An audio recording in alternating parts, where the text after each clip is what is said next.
you ever felt daylight change without clouds? A small shift, like the air tightening, as if the sun had taken a quick breath. That's the hint a solar flare leaves, brief, bright, and loaded with physics.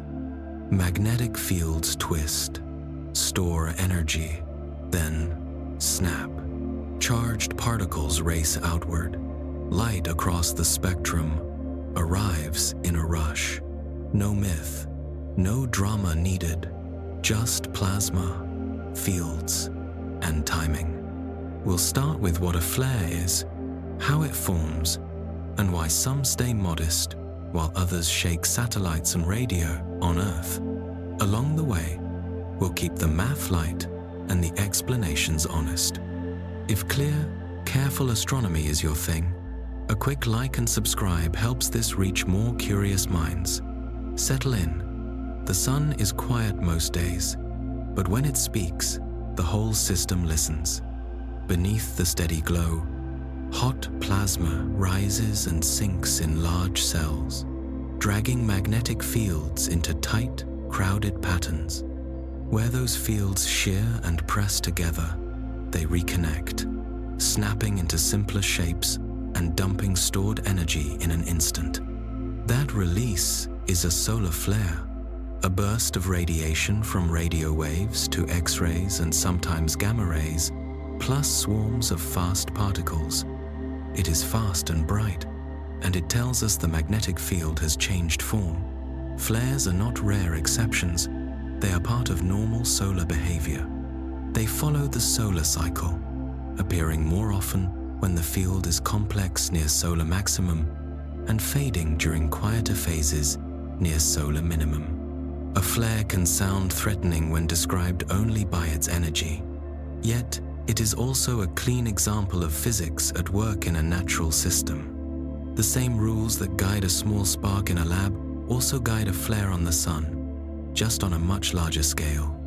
Scientists track these events because they tell us how our star stores and releases energy, and because the strongest ones can affect technology on and around Earth. Some flares pass with little more than a brief change in radio signals. Others arrive with enough punch to disturb satellite sensors, shift the ionosphere, and drive vivid auroras at high latitudes. Knowing which is which depends on measuring the sun carefully and understanding the pattern behind the activity. The sun feels constant in daily life. It rises and sets, warming the surface and setting the pace for life. From the ground, it looks like a flat disk, but it is a sphere of hot plasma, about 1.4 million kilometers across. At its center, pressure and temperature are high enough for nuclear fusion. Hydrogen nuclei combine to form helium and release energy. That energy moves outward by radiation through dense layers, then by convection in the outer third of the sun's interior. Convection means hot material rises, cools, and sinks again, like water in a pot. But the water here is ionized gas, which is plasma. Plasma is sometimes called the fourth state of matter. In plasma, atoms are stripped into charged particles, positive ions, and free electrons. Because charges move easily, plasma conducts electricity and responds strongly to magnetic fields. This is a key point, because the sun's outer layers are both convective and magnetized. Moving plasma drags magnetic fields along, and the fields push back on the motion. The result is a system where flow and field are tied together. Small shifts can build into complex patterns, and complex patterns can store large amounts of magnetic energy. The visible surface of the sun is the photosphere, a thin layer from which most visible light escapes. It is not solid. It is a bright, granular texture made by convection. Individual granules are about 1,000 kilometers across, larger than many countries, and each lasts only minutes before being replaced by a new one. Above the photosphere lies the chromosphere, and then the corona, the extended outer atmosphere. The corona is much hotter than the photosphere, reaching millions of degrees Kelvin, which is a long-standing puzzle. Heating likely comes from many small magnetic energy releases and wave processes that move energy upward. Whatever the exact mix, the corona is where large structures form and where energy released by magnetic changes becomes most visible. The Sun's magnetic field does not sit still. It is generated by a dynamo process. Moving, conducting, plasma creates and sustains magnetic fields. Differential rotation faster at the equator than at the poles, and convection twist the field lines. Over time, this motion winds the field into belts of opposite polarity, bends it, and pushes it through the surface. Where strong magnetic fields emerge, we see sunspots. A sunspot appears dark because it is cooler than the surrounding photosphere, though it is still very hot by everyday standards. Many spots are huge compared to Earth. They tend to form in pairs or groups with opposite magnetic polarity.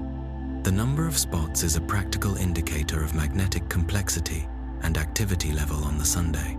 Sunspot counts rise and fall in a cycle that averages about 11 years from minimum to minimum. Near the peak, called solar maximum, sunspots are numerous. Flares are more common, and the corona shows many bright loops and active regions. Near minimum, spots can disappear for weeks, and activity quiets down. The cycle ties to deeper changes. Roughly every 11 years, the Sun's global magnetic field reverses polarity, so a full magnetic cycle takes about 22 years. The timing is not perfectly regular, but the pattern is clear across centuries of observations. This rhythm gives context. When we see many large, complex sunspot groups, we expect more flares. When the disk is blank, strong events are less likely.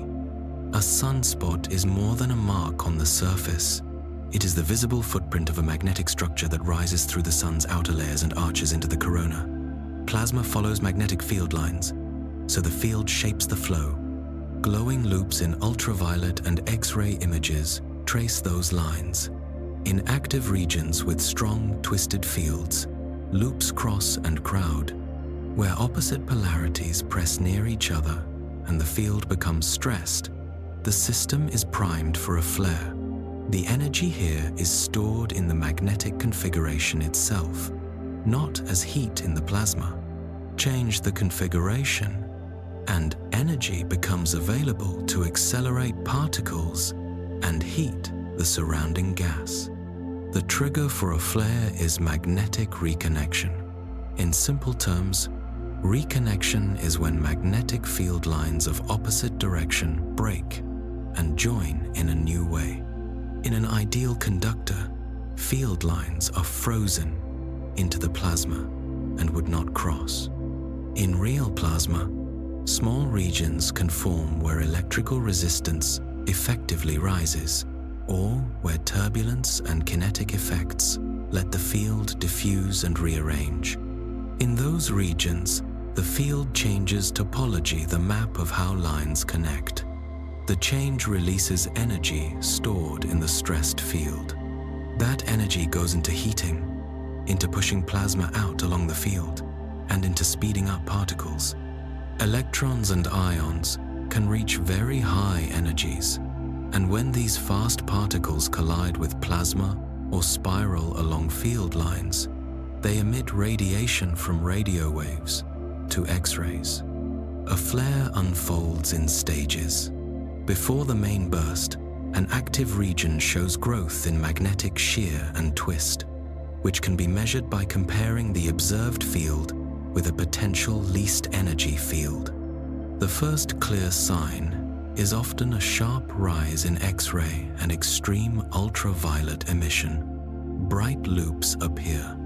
A compact source lights up near the base of the loops, where particles accelerated in the corona stream down and deposit energy in the lower atmosphere. Those particles cause sudden heating, which drives a response called chromospheric evaporation. Hot plasma surges up to fill the coronal loops, making them glow. As reconnection proceeds, the loop tops rise and new loops form below, building a growing arcade. After the peak, the emission decays as the loops cool by radiation and conduction. Not every flare is the same. Scientists use classes based on X-ray flux measured by satellites. The scale goes A, B, C, M, and X, each step 10 times stronger than the one before. Within a class, a number gives finer detail. An X2 flare is twice an X1. Class flares are common and usually mild. M class can be significant. X class are the strongest and can be associated with major space weather effects. Some flares occur with coronal mass ejections, CMEs, which are large clouds of magnetized plasma launched into space. A flare is the light and particle burst. A CME is the mass. They often appear together in the biggest events, but one can happen without the other. A CME directed toward Earth can compress our planet's magnetic field when it arrives days later, leading to geomagnetic storms. The way a flare affects Earth depends on several factors: the event's strength, its location on the Sun, whether a CME was launched, and the orientation of the magnetic field inside that CME. Flares on the central part of the solar disk have a better chance to direct radiation and particles toward our line of sight. A southward-pointing magnetic field in an incoming CME couples more strongly with Earth's northward-pointing magnetic field, increasing the chance of a strong geomagnetic storm. Immediate flare radiation can change the ionosphere within minutes, disturbing radio communications and GPS accuracy. Solar energetic particles can arrive within tens of minutes to hours, posing a risk to satellites and astronauts outside Earth's protective atmosphere. The CME, if present, arrives later and can cause long-lasting disturbances that affect power systems and long conductors on the ground. Observing the Sun across wavelengths gives a fuller picture of these processes. In visible light, we track sunspots and flows at the surface. In ultraviolet and X-rays, we see hot coronal loops and the footprint of reconnection. In radio, we detect emissions from high-energy electrons moving along magnetic fields and shocks traveling through the corona. Spacecraft positioned with a clear view of the Sun measure the X-ray output and image the corona at high cadence. Other craft sit between the Sun and Earth, sampling the solar wind and warning of incoming disturbances. Together, these tools let scientists watch how magnetic structures develop, identify regions likely to produce flares, and estimate whether an eruption will be geo-effective. The corona's high temperature adds another layer to the story. While a single flare is a dramatic release, the background heating that keeps the corona so hot may come from many small events, sometimes called nanoflares, and from waves that carry energy upward from the surface. The energy budget of the corona likely combines both. Reconnection occurs at many scales, not only in large flares. Even in quiet times, small magnetic elements move and cancel, building and releasing energy in a steady way. That steady input maintains the hot, thin coronal plasma that we observe. Sunspot history shows how human records connect to solar behavior. Early telescopic observers in the 17th century sketched spots moving across the solar disk, proving the Sun rotates and that its surface is active. Systematic counting over centuries revealed the cycle. Periods like the Maunder minimum, when few spots were seen for decades, remind us the cycle itself varies on longer timescales. Modern instruments add vector magnetograms, which map not just the strength, but the direction of the field at the surface. From these maps, scientists compute how stressed a region is and watch how that stress changes. The buildup of shear along a magnetic neutral line, for example, signals a higher chance of eruption. The physics language behind reconnection can sound abstract, but its key ideas are approachable. A magnetic field stores energy when its lines are bent, twisted, or pressed against opposites. In a reconnection region, plasma conditions allow lines to change partners, so to speak. After they reconnect, the configuration is simpler and holds less energy. The excess becomes heat, motion, and fast particles. The rate of reconnection matters. Fast reconnection explains the quick rise of many flares. Slower reconnection appears in gradual events. Current sheets, which are narrow regions of strong electrical current, form between fields of opposite direction and are common sites for reconnection. Observations and models both support this picture. Scale is what turns a simple idea into a powerful event. A household magnet stores little energy because its field occupies a small volume and is not very strong.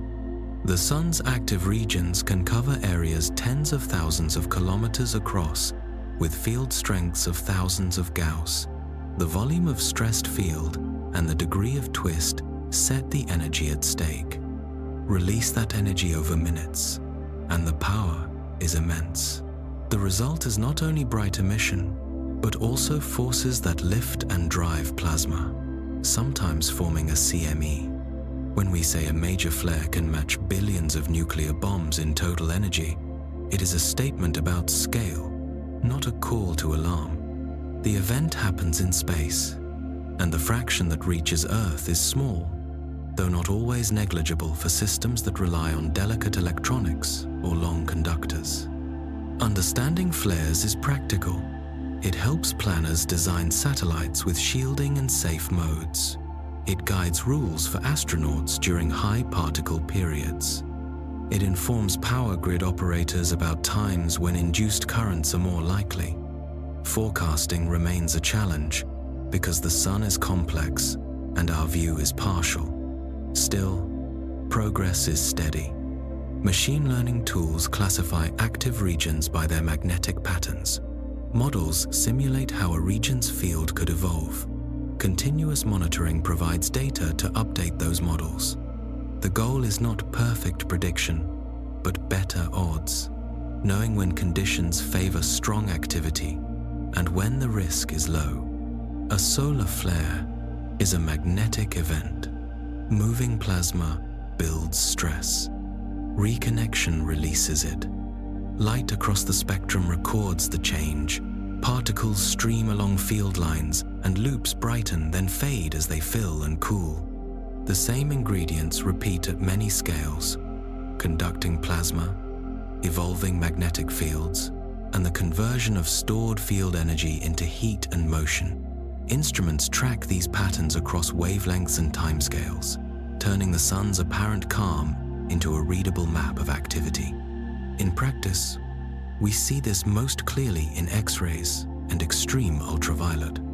Astronomers use those bands to watch hot loops that outline magnetic fields above active regions. Before a flare, loops twist and shear like ropes pulled tight. When magnetic reconnection starts, field lines breaking and joining in a new pattern. Small, bright kernels appear along the loops, and plasma rushes outward in broad arcs.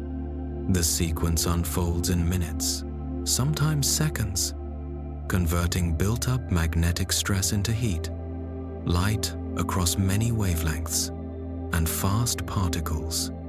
Magnetic reconnection is not unique to the Sunday. The same physics operates in Earth's magnetosphere, where it opens a path for solar wind particles to stream down magnetic field lines and create auroras. It appears in laboratory plasmas built to study basic processes. It matters in fusion devices, where engineers must guide hot plasma and manage sudden releases of energy. The Sun simply runs this process at a much larger scale, so the signals are clearer and easier to measure from afar. Flares usually start in active regions marked by sunspots. A sunspot is a dark patch where strong magnetic fields rise through the surface and slow heat transport, making the area cooler and therefore dimmer. Around and above these spots, magnetic loops crowd together and twist. The field can become like an overwound spring. When conditions allow, the field reconnects and the stored energy is released. Energy moves into the surrounding plasma, and light and particles spread through the corona, which is the Sun's hot outer atmosphere. What we see depends on the wavelength. To the eye, a flare may be only a brief brightening. In X-ray images, the structure is sharp. Compact sources at the loop bases, bright arcades rising and growing, shock fronts pushing into the corona. Extreme ultraviolet shows ribbons on the surface where particles heat the lower atmosphere and loops filling with hot plasma. The emission tells a consistent story. Reconnection accelerates electrons and ions. Those particles emit radiation as they spiral along magnetic fields and as they collide with denser gas. Heated plasma fills and lights the loops, then cools. Temperatures in flare loops can climb to tens of millions of degrees. That is higher than the average temperature in the Sun's core, which reminds us that temperature in physics measures particle energy, not total power output. Fast particles ride magnetic highways into space. Some reach Earth in tens of minutes, disturbing radio links at high frequencies and prompting satellites to switch to safe modes. Others disperse into the solar system and are measured by instruments far from our planet. These particles serve as tracers of where and how the acceleration occurred. Nature often moves toward lower energy states. On Earth, a slope can fail as a landslide. A thundercloud can discharge as lightning. On the Sun, a stressed magnetic field changes to a simpler shape through reconnection. The change is sudden because magnetic energy releases quickly once a current sheet forms, and field lines can exchange partners. The result looks violent, but the driver is basic, a system seeking a more stable configuration. Studying flares is hard because the events are brief and irregular, and the environment is extreme. Spacecraft solve part of this problem by watching all the time. The Solar Dynamics Observatory images the Sun in multiple ultraviolet bands with high cadence, so changes can be followed minute by minute.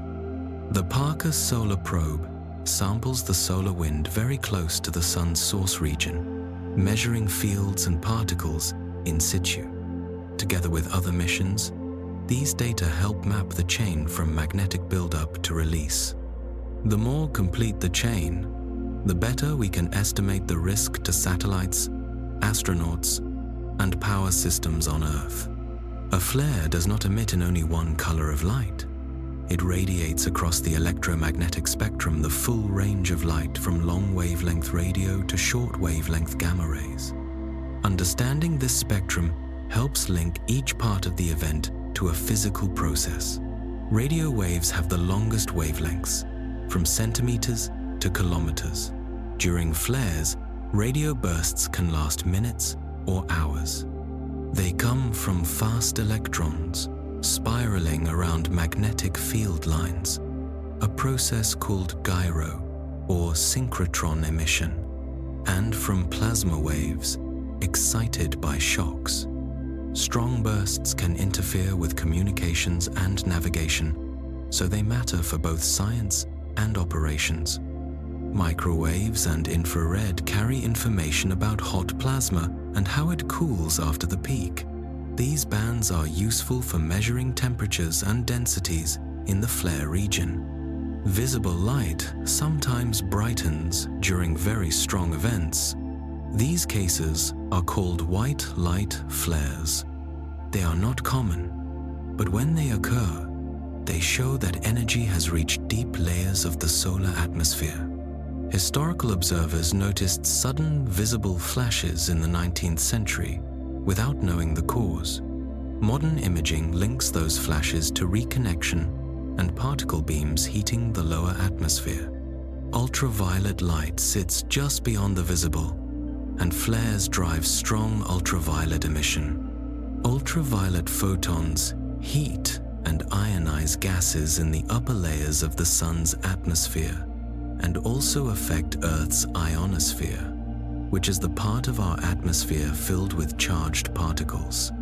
Changes in the ionosphere can disturb radio paths and reduce GPS accuracy because signals travel through layers with shifting electron content. Because Earth's air absorbs ultraviolet, we rely on space-based instruments to track these changes. X-rays are a clear marker of flares. When accelerated electrons slow down in denser gas, they emit X-rays, and when very hot plasma radiates, it also emits in soft X-rays. Spacecraft in Earth orbit, including the GOES weather satellites, monitor the Sun's X-ray output continuously. The standard flare classes C, M, and X are based on the peak X-ray flux. Each step is 10 times the previous one, and a number refines it within the class. This simple scale provides a fast way to gauge event strength and to alert operators who manage satellites, aviation routes over polar regions, and ground systems that can pick up extra currents during storms. Gamma rays mark the highest energies. They appear when particles reach near relativistic speeds and when nuclear interactions occur in the Sun's atmosphere during the strongest flares. These signals are rare and brief, but they confirm that the acceleration process can push particles to extreme energies. Instruments designed for high-energy astrophysics detect them and add another piece to the multi-wavelength picture. Each wavelength covers a different part of the story. Radio traces waves and shocks in the corona and tracks electrons as they move. Infrared and microwave bands help measure thermal conditions. Visible light shows deep heating in rare, strong cases. Ultraviolet outlines the structure of loops and ribbons and captures how energy flows into and out of the lower atmosphere. X-rays map particle acceleration and the hottest plasma. Gamma rays mark the most extreme interactions. When all these data are combined, scientists can reconstruct the timing, location, and energy budget of a flare with good detail, even from 150 million kilometers away. Flares often coincide with coronal mass ejections, which are large clouds of magnetized plasma expelled into space. A flare is mainly the light and particle burst. A CME is the bulk motion of mass. The two can occur together, especially in big events, but one can also happen without the other. If a CME is aimed toward Earth and its internal magnetic field points southward when it arrives, it couples strongly to Earth's northward field. That coupling lets energy enter our magnetosphere and can drive geomagnetic storms. The timing then follows a simple order. Flare radiation changes the ionosphere within minutes. Solar energetic particles may arrive within tens of minutes to hours. The CME arrives in 1 to 3 days and can disturb the magnetic environment for many hours. The practical side of flare research is straightforward. Better observations and models improve forecasts of space weather. With notice, satellite controllers can adjust operations. Airlines can reroute polar flights to maintain communications. Power grid operators can prepare for induced currents during strong geomagnetic activity. Forecasting is not perfect, but pattern recognition helps. Magnetograms, maps of the magnetic field at the solar surface, show where opposite polarities press together and where the field is highly sheared. Those traits raise the chance of an eruption. Machine learning tools trained on past events now assist forecasters by scoring active regions for risk. Reconnection physics sits at the core. Magnetic fields store energy when twisted or pressed against opposites. In thin regions called current sheets, the field can change connectivity quickly. After reconnection, the new configuration holds less energy, and the difference becomes heat, motion, and fast particles. The rate at which this happens depends on local plasma conditions, density, temperature, magnetic strength, and small-scale effects that break the simple frozen-in rule. Observations match this framework. Flare light rises fast, loops form and grow, particles stream along field lines, and then emission decays as the system cools and relaxes. Scale explains why solar flares are so powerful. The magnetic field in an active region can cover tens of thousands of kilometers and reach thousands of Gauss in strength. The volume of stressed field is huge, so the stored energy is large. Releasing a fraction of that energy over a short time makes a bright event and, at times, launches a CME. The total energy can match billions of nuclear bombs, yet the energy that actually reaches Earth is only a small part of that total. Even so, for sensitive systems, that small part can matter. Routine activity on the Sun ensures that flares of many sizes occur often. Small flares and microflares happen daily and feed the background heating of the corona. Larger events appear every few weeks or months, depending on the solar cycle. Continuous monitoring turns these events into data streams rather than surprises. As records grow, they reveal patterns that link surface magnetism, coronal structure, and space weather effects near Earth. Solar flares are practical to study because they show in real time how magnetic fields and plasma interact. They link our nearest star to the same physics we test in laboratories and see across the universe. Activity spans many scales, from quiet local releases to rare, powerful eruptions, and steady observing turns that variety into usable data. Loops outline the shape of fields. Spectra reveal temperatures and particle speeds. Timing ties cause to effect. Together, these clues build a picture we can test, refine, and use to prepare for what the Sun may do next. From that picture, we move from how flares work to how we read and compare them.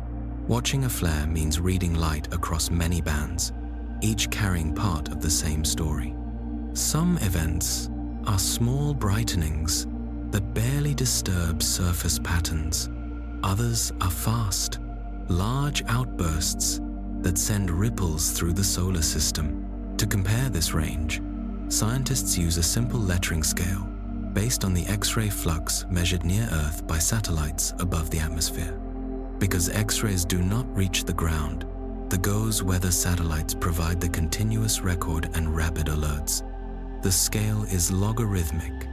Each step is 10 times stronger than the one before, which compresses a huge spread in power into a clear, usable code. At the low end are class flares. These small events happen often. They may nudge the ionosphere enough to add a little noise to radio paths, but they rarely cause practical problems. They still matter for science because they show how active regions evolve and how energy releases at small scales. Above them are M-class flares, about 10 times stronger than C-class.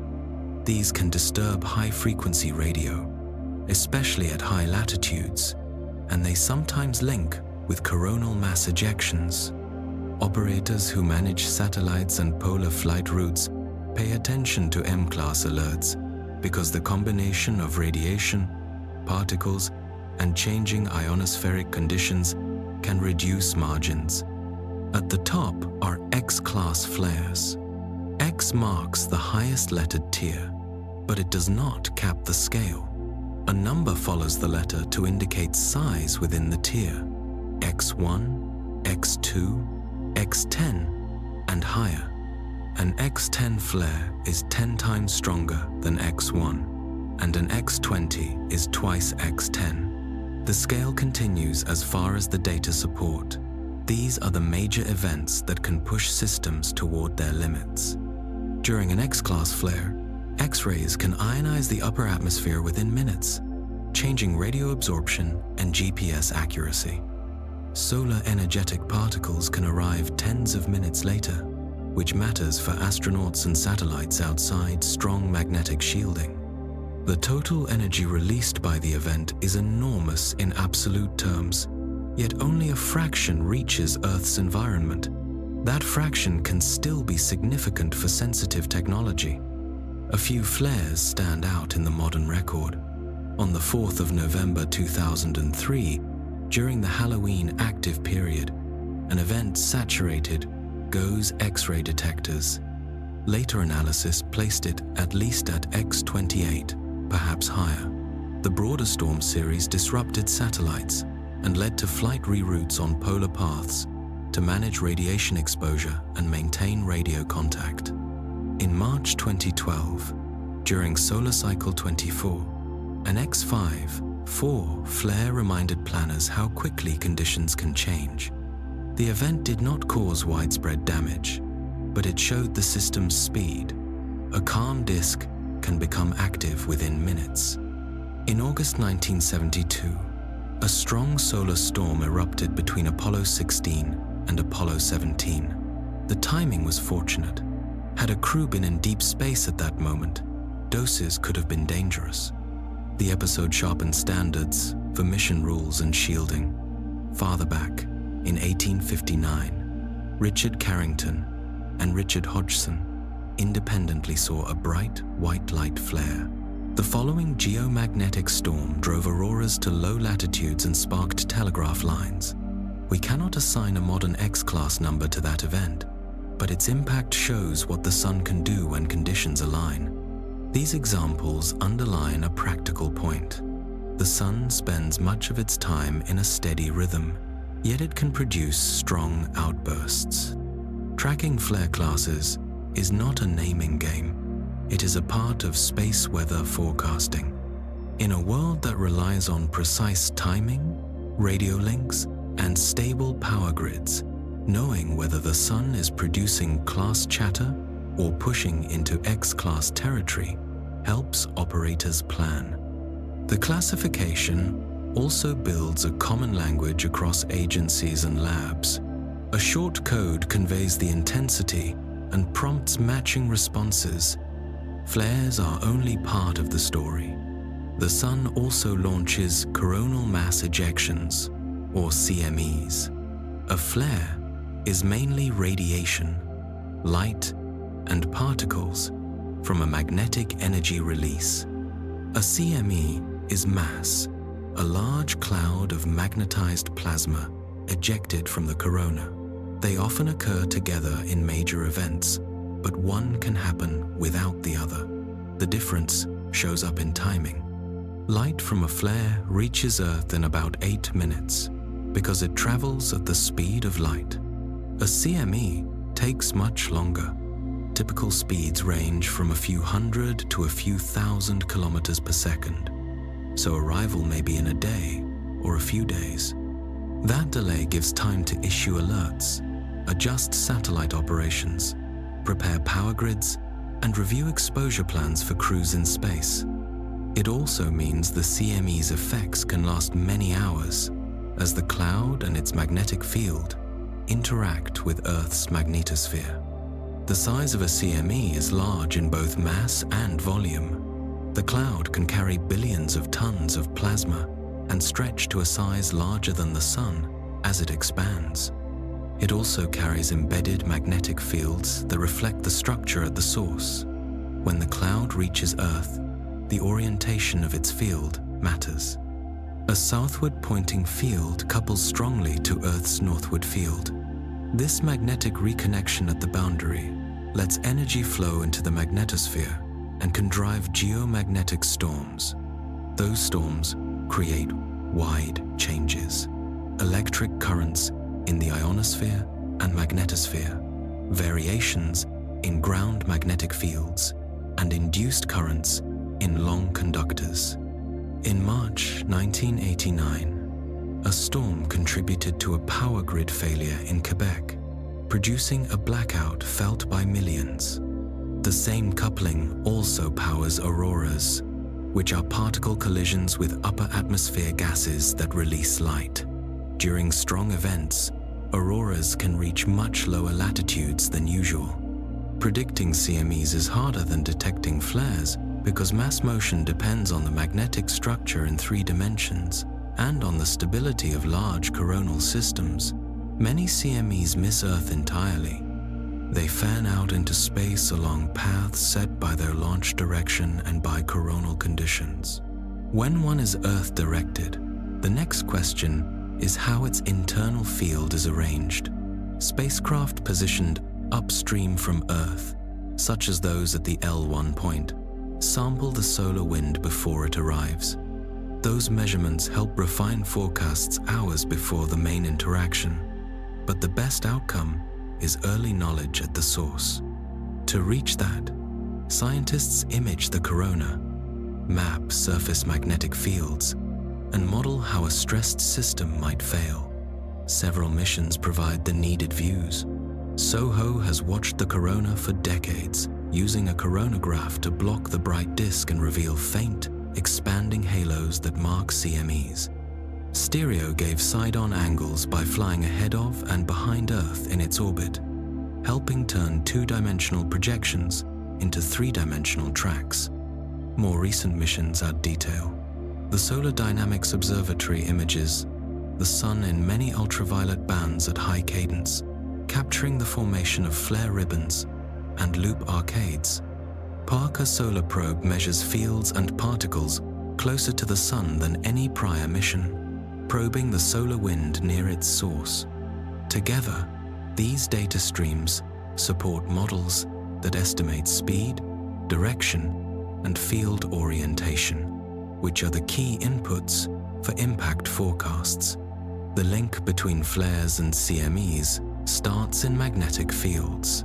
In active regions, field lines emerge from the surface, arch into the corona, and sometimes form twisted structures called flux ropes. Differential rotation and convective motions add shear and twist. When the system passes a stability threshold, reconnection can rapidly change the field's topology. The flare marks the intense local release of magnetic energy into heat and fast particles. The CME marks the global rearrangement and ejection of a large structure. The two signals are related, but not identical. A strong flare without a CME can occur when the field releases energy locally, while the large-scale structure holds. A CME without a major flare can occur when a magnetic system loses equilibrium and lifts off more gently. For life on Earth, these events are a mixed set of risks and sights. The beauty is clear in the sky during strong auroras, with colors set by oxygen and nitrogen at different heights. The risk appears in systems that depend on clean radio paths, stable timing, and long conductors. Airlines flying polar routes may see degraded high-frequency radio. Satellites can face charging and radiation issues. Long power lines can pick up currents as ground fields shift. Forecasters use flare-class, solar energetic particle alerts, CME speed and direction, and upstream field measurements to rate the likely severity and duration of a storm. The tools do not remove the effects, but they improve planning and reduce surprises. The Sun is not the only place where this physics matters. Other planets in our solar system show related responses. Mars, with a thin atmosphere and no strong global magnetic field, is more exposed. Solar storms can strip its upper atmosphere, a process studied by missions like MAVEN. Jupiter's strong magnetic field and dense radiation belts respond in a different way, with complex auroral patterns in ultraviolet.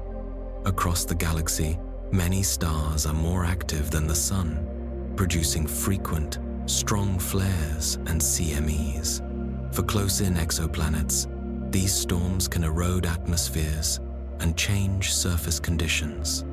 Space weather research, therefore, connects solar physics to planetary habitability and to the design of future exploration.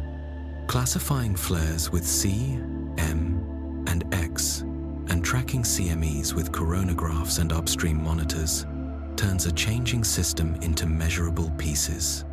A short code on a daily report can flag a modest class day or warn of an X-class surge. A coronagraph frame can show whether a halo expands in our direction.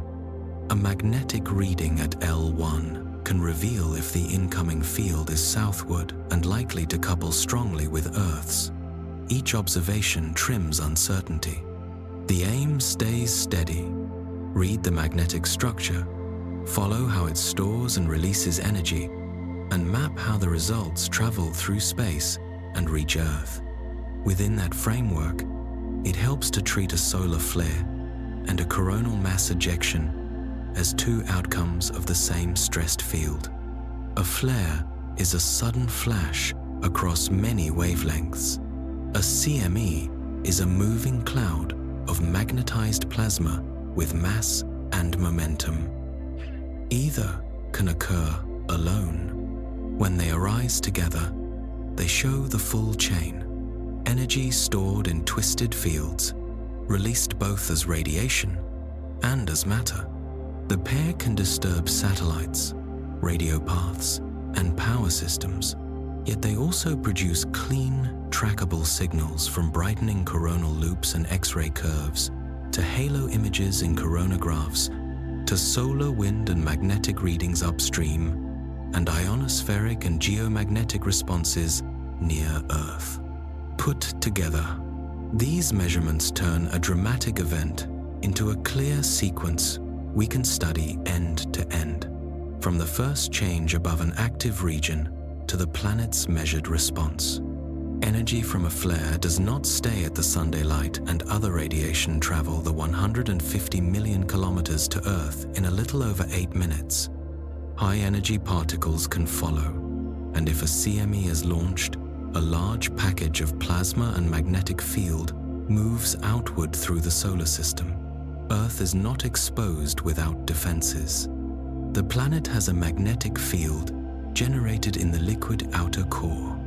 That field forms the magnetosphere, a cavity in the solar wind shaped like a teardrop.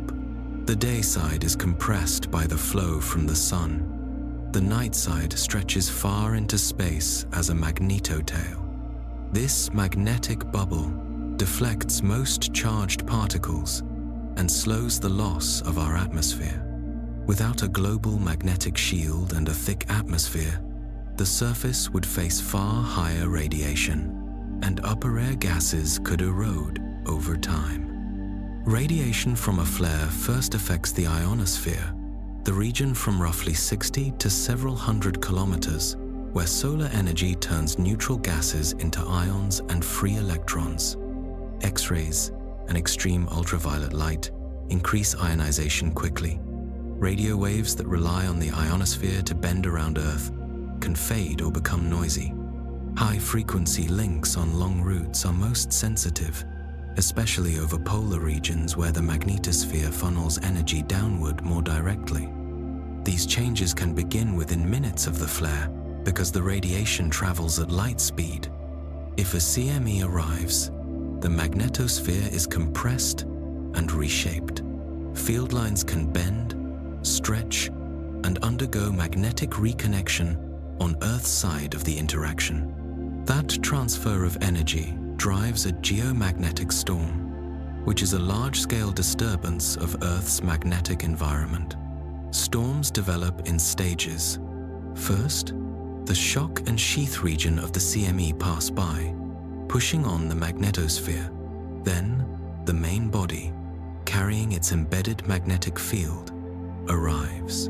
If that field points southward, relative to Earth's field, the coupling is strong, and more energy enters the system. Currents intensify in the magnetosphere and ionosphere, and the effects cascade into practical domains. One visible response is the aurora. Charged particles guided by magnetic field lines travel toward the polar regions. There, they collide with oxygen and nitrogen at altitudes between about 100 and 300 kilometers. The atoms and molecules absorb energy and then release it as light. Oxygen produces the common green emission and, at higher altitudes, a deeper red. Nitrogen contributes purples and blues, often along the edges of the structures. Seen from the ground, the aurora forms sheets and arcs that drift, break, and reform as the system evolves. This pattern reflects changes in the magnetotail, where stretched field lines reconnect and send bursts of particles earthward along magnetic pipes. Auroras occur most often within the auroral ovals, which are ring-shaped zones around each magnetic pole. During strong storms, the ovals widen and shift equatorward, bringing displays to places that seldom see them. Historic accounts describe auroras far from the poles during major events. While the sight is striking, it also signals that the system is under stress. The same conditions that light the sky can disturb radio paths, raise satellite drag, and induce currents in long conductors on the ground. Induced currents matter for power grids and pipelines. A changing magnetic field can produce electric fields at Earth's surface. Long transmission lines and large transformers can pick up these quasi-DC currents. In moderate cases, operators may see alarms and heating. In severe cases, equipment can trip or fail. In March 1989, a geomagnetic storm contributed to a major outage in Quebec when transformer saturation cascaded through the network.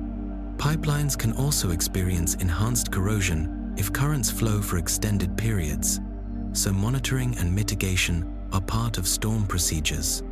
Satellites face several kinds of stress. During storms, heating of the upper atmosphere causes it to expand. Low Earth orbit satellites then feel greater drag, which changes their orbits and increases the need for tracking and corrections. Surface charging, where parts of a spacecraft build up different electric potentials, can lead to discharges that upset electronics. High-energy particles can flip bits in memory or damage components if shielding is insufficient. Navigation satellites depend on clean timing and stable signal paths. A disturbed ionosphere alters signal travel time, reducing GPS accuracy until models and corrections catch up. Mission planners use alerts to switch spacecraft into safer configurations and to delay sensitive operations. Aviation is also affected. Long-distance flights that cross polar regions rely on high-frequency radio when line-of-sight links are not available. During strong flare radiation or particle events, those paths can degrade. Airlines may move routes to lower latitudes or altitudes to keep communications steady and to reduce radiation exposure to crew and passengers.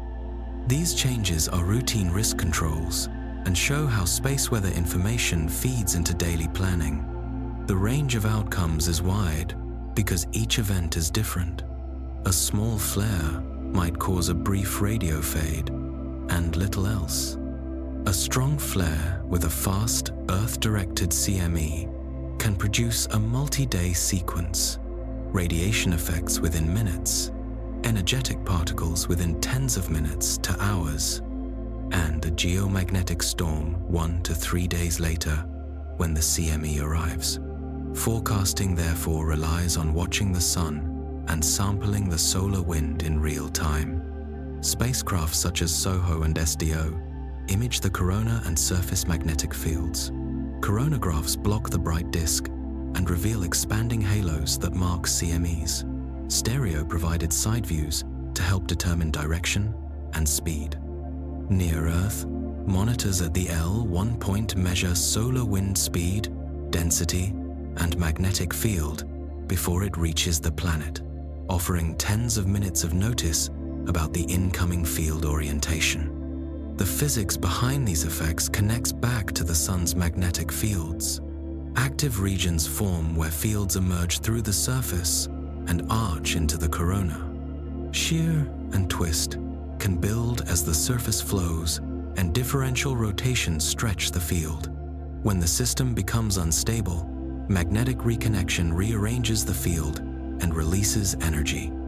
A flare marks the rapid conversion of magnetic energy into heat and fast particles. A CME marks the liftoff of a large magnetic structure and its embedded plasma. Together, they trace both the local and global sides of the same process. Auroras, while beautiful, also act as indicators. Ground cameras, all-sky imagers, and satellites track their shape and movement, which reflect the strength and location of energy input. Instruments that measure ionospheric total electron content show how radio paths will change. Magnetometers on the ground record the storm's intensity as shifts in the field. Combining these datasets shows how the system responds from top to bottom, from the solar wind boundary to the magnetotail to the ionosphere, and finally to currents that can affect infrastructure. Cultural history adds another layer. Communities under the auroral ovals have long noted the lights and built stories around them. Modern science explains the mechanism, yet the observation remains useful. Eye-level reports and wide-field cameras help verify models, and public sightings at unusual latitudes often serve as early clues that a storm is stronger than expected.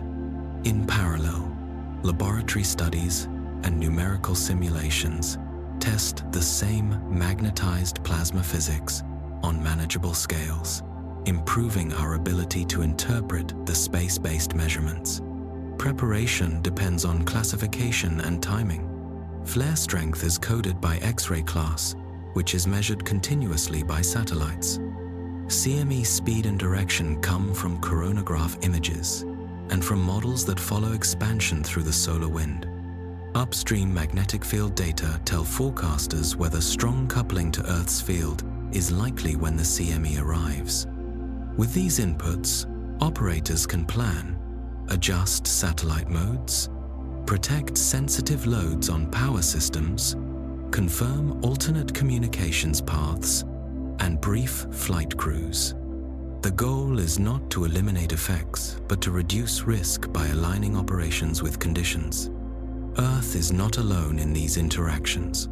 Mars, with a thin atmosphere and no strong global magnetic field, shows how frequent solar storms can erode gases over time. Missions like MAVEN measure how solar activity influences escape from the upper atmosphere.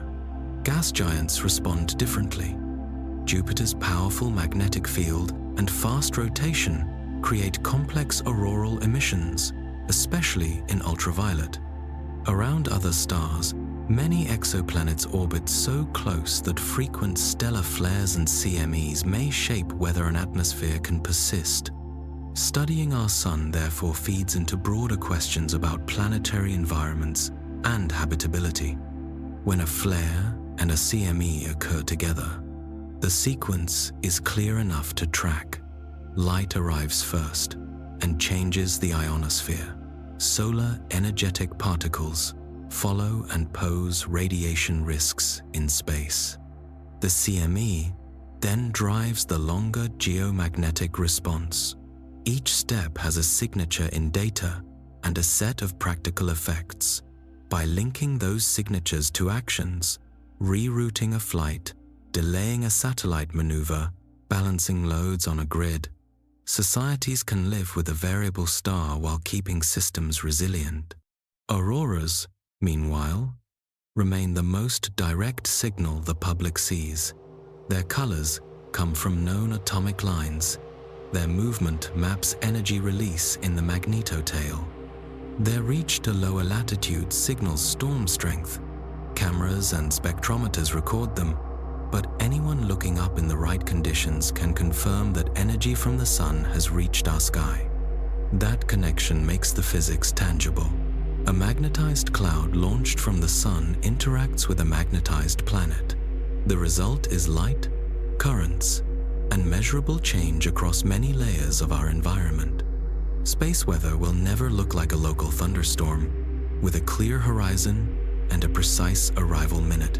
It is global, three-dimensional, and driven by processes both near the sun and near Earth. Yet the core ideas are simple enough to follow. Magnetic fields store energy. Reconnection releases it. Radiation, particles, and plasma carry that energy outward. Earth's magnetic field and atmosphere absorb and channel much of it. Technology that depends on radio, timing, and long conductors can feel the stress. With steady observations, shared standards, and clear procedures, the variable sun becomes a system we can monitor and manage, rather than a source of surprises. For most people on the ground, the largest storms pass without much notice. The obvious part is the sky itself. A strong aurora can stretch from horizon to horizon, slow at first, then moving in waves. Standing under those shifting colors is both grounding and expansive. It is a direct sign that Earth is part of a larger system. Energy that began 93 million miles away has been guided by invisible fields and released as light within our own atmosphere. The effect is quiet, and it reaches the eye before it reaches the mind. The air above is carrying the imprint of a distant event, made visible for a while in smooth bands and fine ripples. The auroral curtain has a dual character. It is born from processes that can stress power grids and disturb radio paths, yet it presents itself as calm light. A storm that starts as tangled magnetic fields on the sun ends as structured arcs above forests, coasts, and sea ice. The path is long but consistent. A flare lights up, a cloud of plasma lifts off, the magnetosphere takes the impact, and the upper atmosphere responds.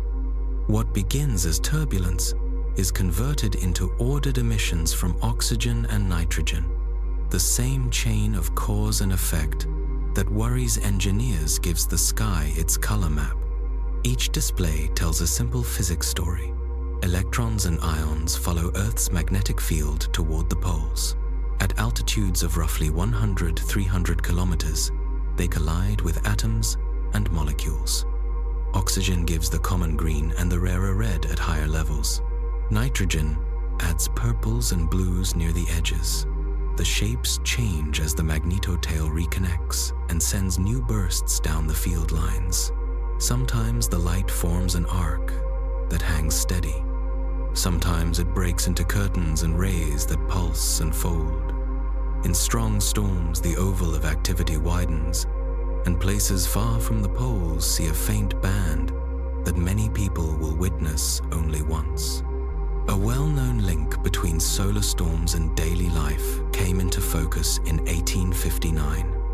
Richard Carrington, an English astronomer, was sketching sunspots when a bright flash crossed an active region. He had caught a rare white light flare. Hours later, Earth began to respond. A fast coronal mass ejection struck the magnetosphere. The result was a geomagnetic storm that pushed auroras into the tropics and brightened night skies enough for reading. Reports describe miners waking before dawn, thinking morning had arrived. Sailors in low latitudes saw colors they had never seen before. At the same time, the telegraph network, the advanced technology of that era, was hit by strong induced currents. Operators saw sparks from keys and sounders. Some could send messages with batteries disconnected because the lines themselves were carrying storm-driven current. A few offices caught fire. The lesson was clear. Activity on the sun could couple into human systems across a planet. The Carrington event remains the benchmark for extreme geomagnetic storms. Its details matter because modern infrastructure is more exposed in some ways than telegraph lines ever were. Today, precise timing signals move through satellites, financial systems, and power networks. Spacecraft operate in radiation environments above most of Earth's shielding. Power grids cover large areas with long transmission lines and large transformers. A storm of Carrington strength would not look like a local outage or a single satellite anomaly. It would be a multi-layer challenge across space and ground. Historical records and natural archives help set the context. Ice cores and tree rings can capture spikes in isotopes created by high-energy particles entering the atmosphere. Studies point to unusual events around the years 775 and 993, likely tied to extreme solar activity, though the exact mechanisms are still being analyzed. These findings suggest that the Sun can produce events stronger than those seen in the modern instrumental record. The frequency is uncertain, but the possibility guides planning. A large storm is not an everyday risk, yet it is not outside the range of what a star like the Sun can do.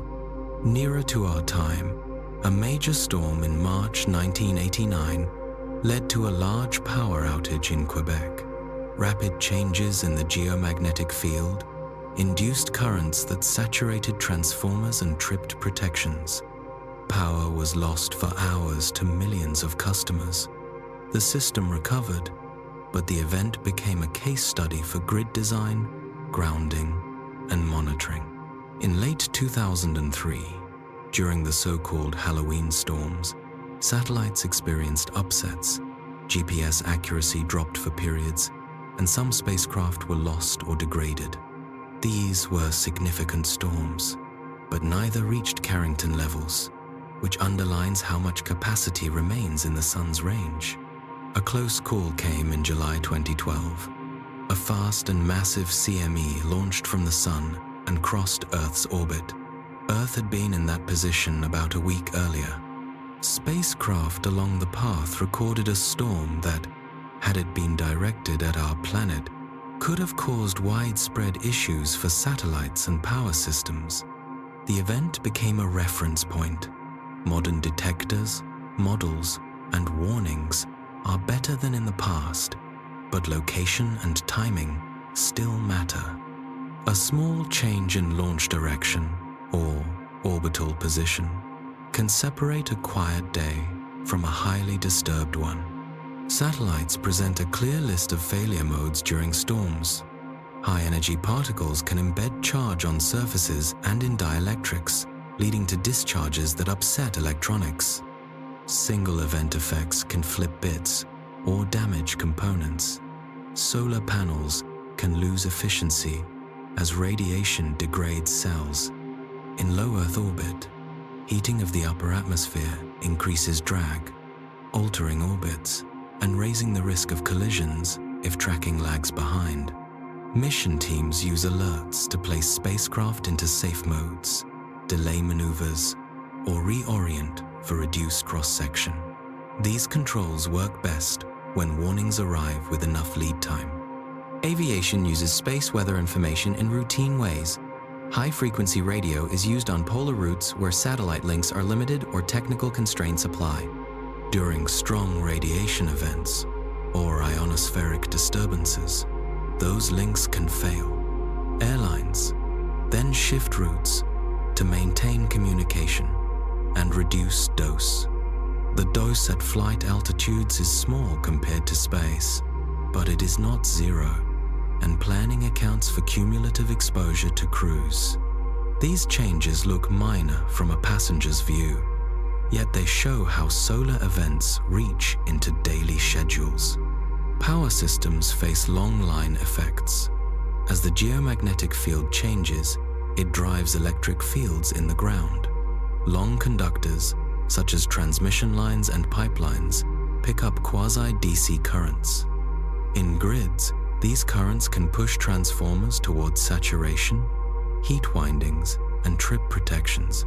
Operators watch indices of geomagnetic disturbance and adjust loading and configurations to add margin. Good grounding design and real-time situational awareness help, but extreme cases still pose risk because equipment is large, expensive, and slow to replace. The scientific and operational response to these risks is built on measurement and modeling. Spacecraft at the L1 Lagrange point, about 1.5 million kilometers sunward of Earth, measure the solar wind and the interplanetary magnetic field before they reach the magnetosphere. Those data give tens of minutes of warning about field direction and strength, which strongly influence storm intensity. Coronagraphs on observatories image CMEs as they leave the sun, providing speed and direction estimates days ahead. Instruments like those on the Solar Dynamics Observatory track the evolution of active regions across the disk, helping identify sources likely to produce flares and eruptions. The Parker Solar Probe samples fields and particles closer to the sun than before, improving our basic understanding of the solar wind and the origins of the magnetic structures that later expand into space. Forecasting remains difficult. Unlike a hurricane that can be tracked for days across an ocean, a CME can launch with little surface signature, and its internal magnetic orientation, the key factor for coupling to Earth, cannot yet be read confidently from remote images alone. Models can propagate speed and shape, but the embedded field is still an uncertainty until in situ readings arrive at L1. That gap limits precision. Work continues on linking source region magnetograms and coronal models to the field that will arrive, but the system is not yet at point-and-click accuracy. Even with limits, the framework is practical. A flare class measured in X-rays gives a first sense of the size of a magnetic energy release. A CME seen leaving the sun sets the clock for potential arrival. Upstream field data frame the likely coupling strength. Ground magnetometers and ionospheric monitors map the response as it begins. With these inputs, operators can delay critical operations, add redundancy, and place systems into safe configurations. The result is fewer surprises. The human side of these events is easy to overlook in technical summaries. Yet, the historical reports matter because they show how people perceive the same physics in different times. Miners in the Rockies lighting stoves under a false dawn. Telegraph operators sending messages on lines powered by the storm itself. Sailors near the tropics describing colors they had never seen. Today, people who live under the auroral ovals fold the lights into daily life when winter nights are long. In mid-latitudes, rare displays fill roadsides and fields with quiet viewers. In all cases, the origin is the same: a magnetic star, a magnetized planet, and the exchange of energy along field lines. Research continues to pull the pieces together. Laboratory experiments on magnetized plasmas test reconnection at small scales. Computer simulations follow how a coronal loop can store, twist, and release it, how a flux rope lifts, and how a CME forms and expands. Data assimilation methods tie observations to models so that predictions update in step with new measurements. The open questions are clear: how to read the internal field of a CME from its source signatures, how to recognize precursors that signal loss of stability, how to translate an upstream reading into a detailed ground effect forecast for a specific grid or region. Preparedness grows from simple steps applied consistently. Clear standards for reporting flare classes and CME speeds. shared thresholds for alerts to satellite operators, grid managers, and aviation. Regular exercises that test procedures. Investment in replacement capacity for critical hardware. Education that treats space weather as part of the environment rather than an exception. None of these remove risk. They reduce the chance of surprise and shorten recovery when events occur. For the public, the most visible sign remains the aurora. It marks where energy has entered near the poles and where particles are meeting the upper air.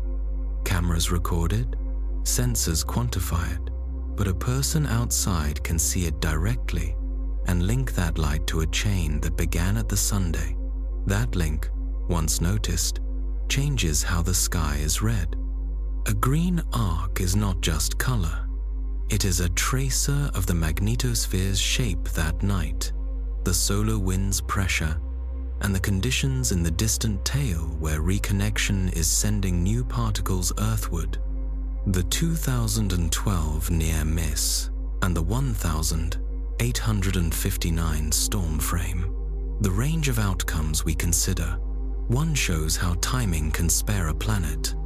The other shows how strong coupling can produce global effects with technology far simpler than today's. Between those points are everyday conditions, with small flares, modest CMEs, and routine adjustments by systems built with margin.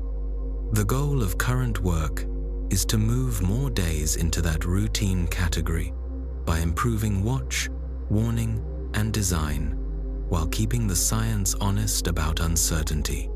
The chance of another Carrington-level storm sits at the edge of planning and imagination. Engineers debate how to harden power grids, design transformers that tolerate geomagnetically induced currents, and segment networks so that failures do not cascade. Satellite builders add shielding, fault-tolerant chips, and safe mode routines that can ride out particle showers. Policymakers weigh stockpiles of critical spares, faster replacement paths for large transformers, and standards for storm operations. Progress moves, but slowly, because every upgrade competes with cost, maintenance windows, and other risks that feel more common. Each strong solar event becomes a live exercise. Operators compare forecasts to impacts, tune thresholds for alerts, log what worked, and revise what did not. The lesson repeats. The sun's quiet is not guaranteed, and preparation is a moving target. For most people, a solar storm sounds far away. Daily weather is immediate. Space weather is abstract. The 2012 near miss makes it concrete. Picture waking to find GPS unreliable, phone maps stall, precise timing that anchors banking and markets drifts. Shortwave radio is noisy. Some satellites are in safe mode. A few do not respond. Grid operators shed load to protect hardware. Local outages spread wider. Airports slow departures to adjust routes away from polar regions. None of this is fantasy. It follows from known responses when radiation rises, when the ionosphere shifts, and when long conductors pick up slow currents driven by changing ground fields. The uncertainty is not whether physics allows it. The uncertainty is when geometry and timing will line up. Warnings have two messages. One is caution, a reminder that a system built on long lines and delicate electronics is linked to a variable star. The other is perspective. Our technology works under a delicate balance that holds most days. When a CME misses, relief mixes with a quiet note that chance helped. The next launch from the sun will not ask our schedule. A watch is always running between Earth and the Sunday spacecraft. At key vantage points, stare at the disk, the hot corona above it, and the solar wind that streams away. Their job is simple in principle. Observe, measure, and send data fast enough that people can act. The Solar and Heliospheric Observatory takes the long view from the L, 1 point, about 1.5 million kilometers sunward of Earth. Its coronagraph blocks the bright disk to reveal faint structures around it, which lets scientists see coronal mass ejections leaving the Sun and expanding into space. From these images, speed and direction can be estimated. If the halo spreads symmetrically, an Earth-directed component is likely. That starts the clock for potential arrival. Closer to the surface view, the Solar Dynamics Observatory images the Sun in multiple ultraviolet bands with high cadence. It shows how active regions emerge, how loops twist, and where flare ribbons form. Its magnetograms map the strength and direction of the surface field. These datasets turn the Sun's face into numbers that can be watched for trends: growth in shear along neutral lines, rapid changes in small regions of opposite polarity, and sudden brightenings that hint at reconnection on the way. Parker's solar probe takes a different path. It flies into the solar wind's birthplace, sampling plasma and magnetic fields closer to the Sun than any mission before it. At closest approach, it moves faster than any spacecraft yet flown, ducking behind its heat shield as it cuts through the corona's outskirts. Those flybys measure the structure of the wind and the small-scale features that become the large-scale patterns farther out. That knowledge feeds models that bridge the gap between the Sun's surface and the solar wind at Earth. Other missions fill in views and angles. Stereo provided off-axis perspectives that help reconstruct 3D paths for CMEs. Solar Orbiter offers high-latitude glimpses that improve maps of polar fields, important for the global magnetic cycle. Hinode adds fine magnetic measurements and high-resolution imaging of the lower atmosphere. Aditya L1 joins the L1 fleet to widen coverage. On the ground, large solar telescopes track sunspots with fine detail and capture spectra that diagnose temperature and motion in the chromosphere. Together, these platforms extend the watch from the photosphere outward to interplanetary space. Data alone are not enough. They must flow into forecasts. Agencies analyze incoming measurements in near real time. Models take coronagraph speeds and predict arrival windows. Other codes ingest magnetograms to estimate how active regions might evolve. When a fast CME is seen, alerts go to grid operators, satellite controllers, and aviation. The lead time varies.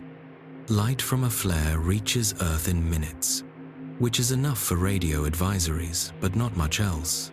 Energetic particles can arrive within tens of minutes to hours. A CME takes about 1 to 3 days depending on speed.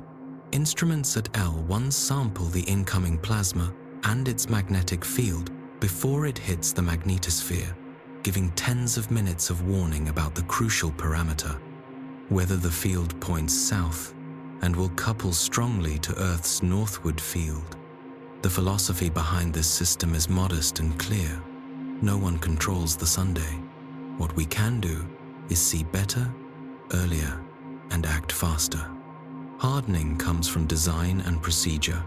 Satellites that can ride through storms, grids that can shed load without collapsing, flights that can shift paths before radio fades, crews trained to move into shelter.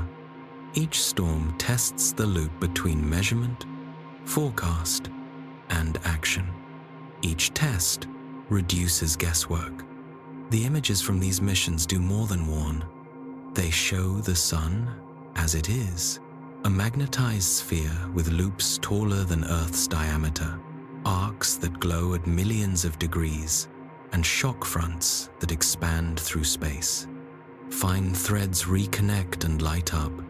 Bright knots form where particles stream down field lines and heat the lower atmosphere. Patterns rise and fade. The view is not art, it is data, but it carries the same effect on the eye. It collapses distance and time into frames that make a star feel familiar. Risk is not only about machines. People leave Earth's shield and must live with space weather directly. On the International Space Station, astronauts orbit within much of the magnetosphere, so the field still deflects many particles. Even so, storms raise radiation levels. Crews move into parts of the station with extra shielding, often near water or supplies that absorb energy. Flights are timed to limit dose. Instruments track total exposure over months. The aim is simple: keep lifetime risk within limits, while science and operations continue. Beyond low Earth orbit, protection drops fast. Apollo crews crossed the Van Allen belts and walked on the Moon during a quiet stretch of the solar cycle. Between Apollo 16 and 17, in August 1972, an intense solar storm erupted. Had a crew been in transit then, doses could have been dangerous. The gap between those dates is a reminder that luck is not a plan. Future lunar missions treat radiation as a constant factor. Habitats will include storm shelters, small areas surrounded by dense materials such as water, food, or regolith. Surface work will pause when alerts arrive. Designs consider burying parts of bases under processed soil to raise shielding without launching heavy mass. A mission to Mars carries longer exposure. Transit lasts months each way. Crews will see both solar particle events and the steady background of galactic cosmic rays. Shielding must come from structure, supplies arranged around living spaces, and careful operations. Active shielding using generated magnetic fields or plasma to deflect particles is under study, but it is not yet ready for mission baselines. Until then, the practical tools are monitoring, procedures, and shelters sized for days. When a warning arrives, crews close hatches and move into the denser core, ride out the spike, and resume tasks once levels fall. Radiation has two faces: long-term risk and acute effects. Over years, added dose raises the chance of cancer and can affect eyes and other sensitive tissues. In a strong event, dose can climb quickly enough to cause nausea and fatigue, dangerous in a setting where workloads are high and help is far away. Medical kits and training cover immediate care, but the better plan is to avoid high doses by timing activity and using shelters. The psychological side matters too. Invisible threats create stress. Clear procedures and practice reduce that stress by turning vague hazard into steps to take. These human lessons fold back into hardware. Spacecraft for deep space missions can place water tanks around crew quarters. Fuel and waste can act as shields when arranged in layers. Electronics can be duplicated and checked by voting logic so that single event upsets do not flip mission-critical states. Sensors can trigger automatic mode changes when radiation rises. On the ground, mission control can replan timelines to avoid spacewalks or propulsion burns near predicted peaks. None of these steps removes risk. They push it down to levels missions can accept. On Earth, resilience follows similar lines. Grids model how induced currents will flow through long lines. Operators practice sectionalizing networks and reducing transformer loading. Standards call for monitoring geomagnetically induced currents and for grounding designs that avoid large potentials across a site. Pipelines adjust cathodic protection during storms to limit corrosion. Aviation uses tiered advisories to move traffic off polar routes and adjust altitudes. Satellite fleets accept that some units will trip and reboot, so they plan for safe recovery rather than perfect immunity. The science continues to search for better precursors. Can we read a region's magnetic topology and know that a flux rope is close to lifting? Can we infer the internal magnetic field of a CME from its birth signatures and early evolution, rather than waiting for L1 readings? Can we tie specific surface patterns to particle event probabilities with useful lead time? Laboratory experiments on reconnection and turbulence test the core physics. Numerical models push resolution to track how current sheets form and break. Data assimilation blends observations into models so that forecasts update as the system changes. Progress is incremental, but it compounds. International work is built into this domain. Storms ignore borders, and data flow across agencies. One center may run a coronagraph that spots a halo. Another may operate the upstream monitor that reads the incoming field. A third may issue alerts in a region's language and standards. Shared catalogs of events let researchers compare methods. Public dashboards show indices that matter to operators: KP for geomagnetic activity, DST for ring current strength, and solar wind parameters. Consistent numbers turn a complex situation into common ground for action. Education rounds out the loop. Space weather is not only for specialists. When pilots, grid technicians, satellite controllers, and even outdoor radio users know the basic signs and responses, the whole system reacts more smoothly. Simple points help. A flare's class measures peak X-ray flux. A fast Earth-directed CME is the mass to watch. A southward interplanetary magnetic field raises coupling. Polar routes are more exposed. Long lines pick up slow currents. With that shared map, alerts make sense and are used well. None of this assumes a constant crisis. Most days are quiet. Many storms are modest. The task is to respect the outliers without letting them dominate planning. A single supply of a rare transformer is not enough. Multiple paths to restore service are better. A satellite fleet with graceful degradation keeps services running even if one unit fails. A mission timeline with margin absorbs a pause for shelter. Quiet periods are the time to test, practice, and replace aging hardware before urgency sets in. The sun will keep its cycle. Active regions will emerge and decay. Some will store enough energy to flare. A few will launch large CMEs. Our tools will keep improving. Better images, faster models, more robust systems. The path forward is practical rather than dramatic. Steady gains in measurement, steady gains in design, steady gains in procedures. The result is a networked response that treats a solar storm like any other environmental stressor, seen, assessed, and handled with clear steps. Astronauts learn this mindset early. They live by checklists and briefings that convert risk into action. When monitors rise, they move. When levels fall, they resume. Engineers mirror that approach on Earth. Operators look at indices, compare to thresholds, and take predefined actions. Scientists tune the thresholds based on the last storm's record. Over time, the feedback loop sharpens. The system remains vulnerable to extremes, but less fragile to the common case. The larger point is simple. A magnetic star sits next to a magnetic planet.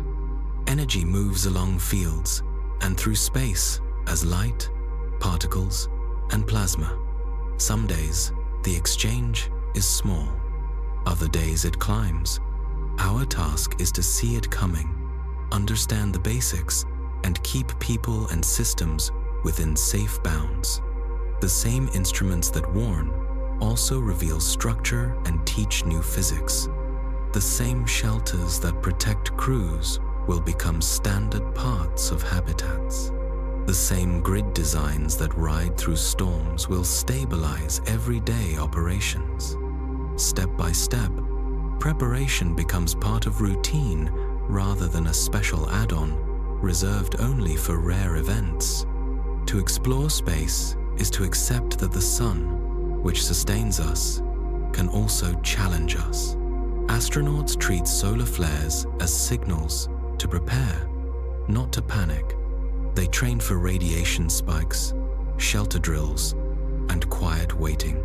From Earth, Their work looks smooth, but each smooth moment rests on planning for a star that is active, not calm. The sun's activity follows a rhythm called the solar cycle. It runs on an average period of about 11 years and shows up most clearly in the count of sunspots. Sunspots are not holes. They are regions where strong magnetic fields rise through the surface and slow the transport of heat, so they look darker than the bright surroundings. When sunspots are common, flares and coronal mass ejections also tend to be more frequent. When spots fade, the sun looks quieter, though the engine below still turns. Daily sketches in the 1800s led an observer, Samuel Heinrich Schwabe, to notice that sunspot numbers rise and fall on a steady schedule. Later work showed the deeper reason. The sun's global magnetic field flips polarity about every 11 years. North becomes south, and south becomes north. Because it takes 2 flips to return to the original state, the full magnetic cycle is about 22 years, but the visible pulse that matters for space weather is the 11-year sunspot cycle. At solar maximum, the disk can hold many sunspots at once. Active regions grow and merge. Magnetic fields shear and twist. Flares are more common. CMEs lift off more often. It is the high season for auroras, radio blackouts, ionospheric shifts, and a general rise in space weather alerts. At solar minimum, the surface may stay spotless for days. Flares still occur, but less often, and the corona shows fewer bright loops. Even then, slow flows under the surface keep winding the field for the next climb. The pattern is like a long breath. Energy builds, releases, then gathers again. The cycle matters because timing changes risk. Satellite operators watch where we are on the curve to plan safe modes and maintenance. Airlines consider polar routes more carefully at peak years because high-frequency radio is more likely to falter. Power grid managers track alerts more closely when activity is high, since strong geomagnetic storms are more likely during maxima. Human spaceflight plans take the cycle into account too. Solar maximum brings more frequent solar particle events, which raise radiation dose in deep space. Solar minimum brings fewer solar particles, but more galactic cosmic rays, which are harder to shield. Mission timing tries to balance these 2 kinds of exposure. The driver behind the cycle is the solar dynamo. The sun's equator rotates faster than its poles, and the outer third of its interior churns in giant convection cells. Moving, conducting plasma stretches and folds magnetic fields. Over years, those fields become tangled enough that they must reorganize, which flips the large-scale polarity and resets the pattern. The details are complex and still under study, but the outline is clear enough to use. Strong shear and active flows feed the next rise in spots. Not every cycle looks the same. Some peak high with many active regions and frequent storms, others peak lower. Over longer spans, the sun can linger in unusual states. From about 1,645 to 1,715 during the Maunder minimum, spot counts stayed very low for decades. Records from that era also describe colder winters in parts of the northern hemisphere. Modern climate studies show that solar output does shift slightly with the cycle and with long, quiet spells. But those changes are small compared to the effects of greenhouse gases on modern climate. The lesson is not that the sun drives long-term warming today. It is that solar variability is real and must be measured and included in models. Today, the cycle is tracked with tools that Schwabe could not have imagined. Ground observatories count sunspots and map their magnetic polarity. Spacecraft measure X-ray flux for flare classes, image coronal loops in ultraviolet, and watch CMEs in white light as they leave the Sunday. Each new cycle is marked when the first small spots of reversed polarity appear at mid-latitudes and then migrate toward the equator. The current cycle, Solar Cycle 25, began in 2019. Early forecasts suggested a modest peak, but activity through the mid-2020s has often run higher than those first guesses, a reminder that prediction is still a work in progress. A cycle gives structure. It explains why a year can pass with only mild auroras, and then the next year brings month after month of strong displays. It explains why flares tend to cluster, why radio operators keep one ear on solar alerts, and why space agencies adjust schedules as activity ramps. It is not a strict clock, but it is regular enough to plan around. Our sun is active by our standards, but moderate by the standards of the galaxy. Other stars can erupt with superflares, hundreds to thousands of times more powerful than anything in modern solar records. Space telescopes that measure starlight with high precision, like Kepler and TESS, see sudden increases in brightness that last hours to days. These are not planets crossing a disk. They are magnetic energy releases so large that the star's light jumps in total output for a time. Such events matter for habitability. A planet in the right temperature range can still be a harsh place if its star delivers frequent blasts of X-rays, ultraviolet light, and high-energy particles. Thin atmospheres can erode. Molecules needed for life can break apart. Electronic systems, if a technology ever rises, would need constant hardening and repair.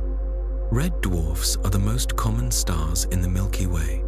They are small and cool. Their habitable zones, where liquid water could exist at the surface, sit very close to the star compared to Earth's distance from the Sunday.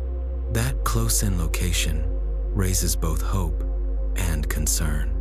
Hope, because these stars live for trillions of years and could give biology a long runway. Concern, because many red dwarfs flare, often and hard. Their magnetic fields can store and release energy with surprising force. And because planets in the right temperature zone sit near the star, they take the brunt of those events. Proxima Centauri, our nearest stellar neighbor, is a red dwarf. It hosts a planet, Proxima b, in the habitable zone. Observations also show frequent strong flares, including events that brighten the star by large factors for short periods and flooded space with ultraviolet and X-rays. If Proxima b has an atmosphere, it likely faces constant stress. Whether a thick atmosphere and strong magnetic field could protect its surface is still a research question, but the baseline conditions are harsh. Other nearby red dwarfs show similar behavior. AD Leonis, about 16 light-years away, produces powerful flares that reshape its spectrum in minutes. Evie Lacertae released a major flare in 2008 that, scaled to Earth's orbit, would have driven extreme radiation levels. For such stars, storms are not exceptions, they are routine. If life exists in those systems, it may live under rock, under ice, or underwater, where natural shielding softens the blow. Superflares are not limited to red dwarfs.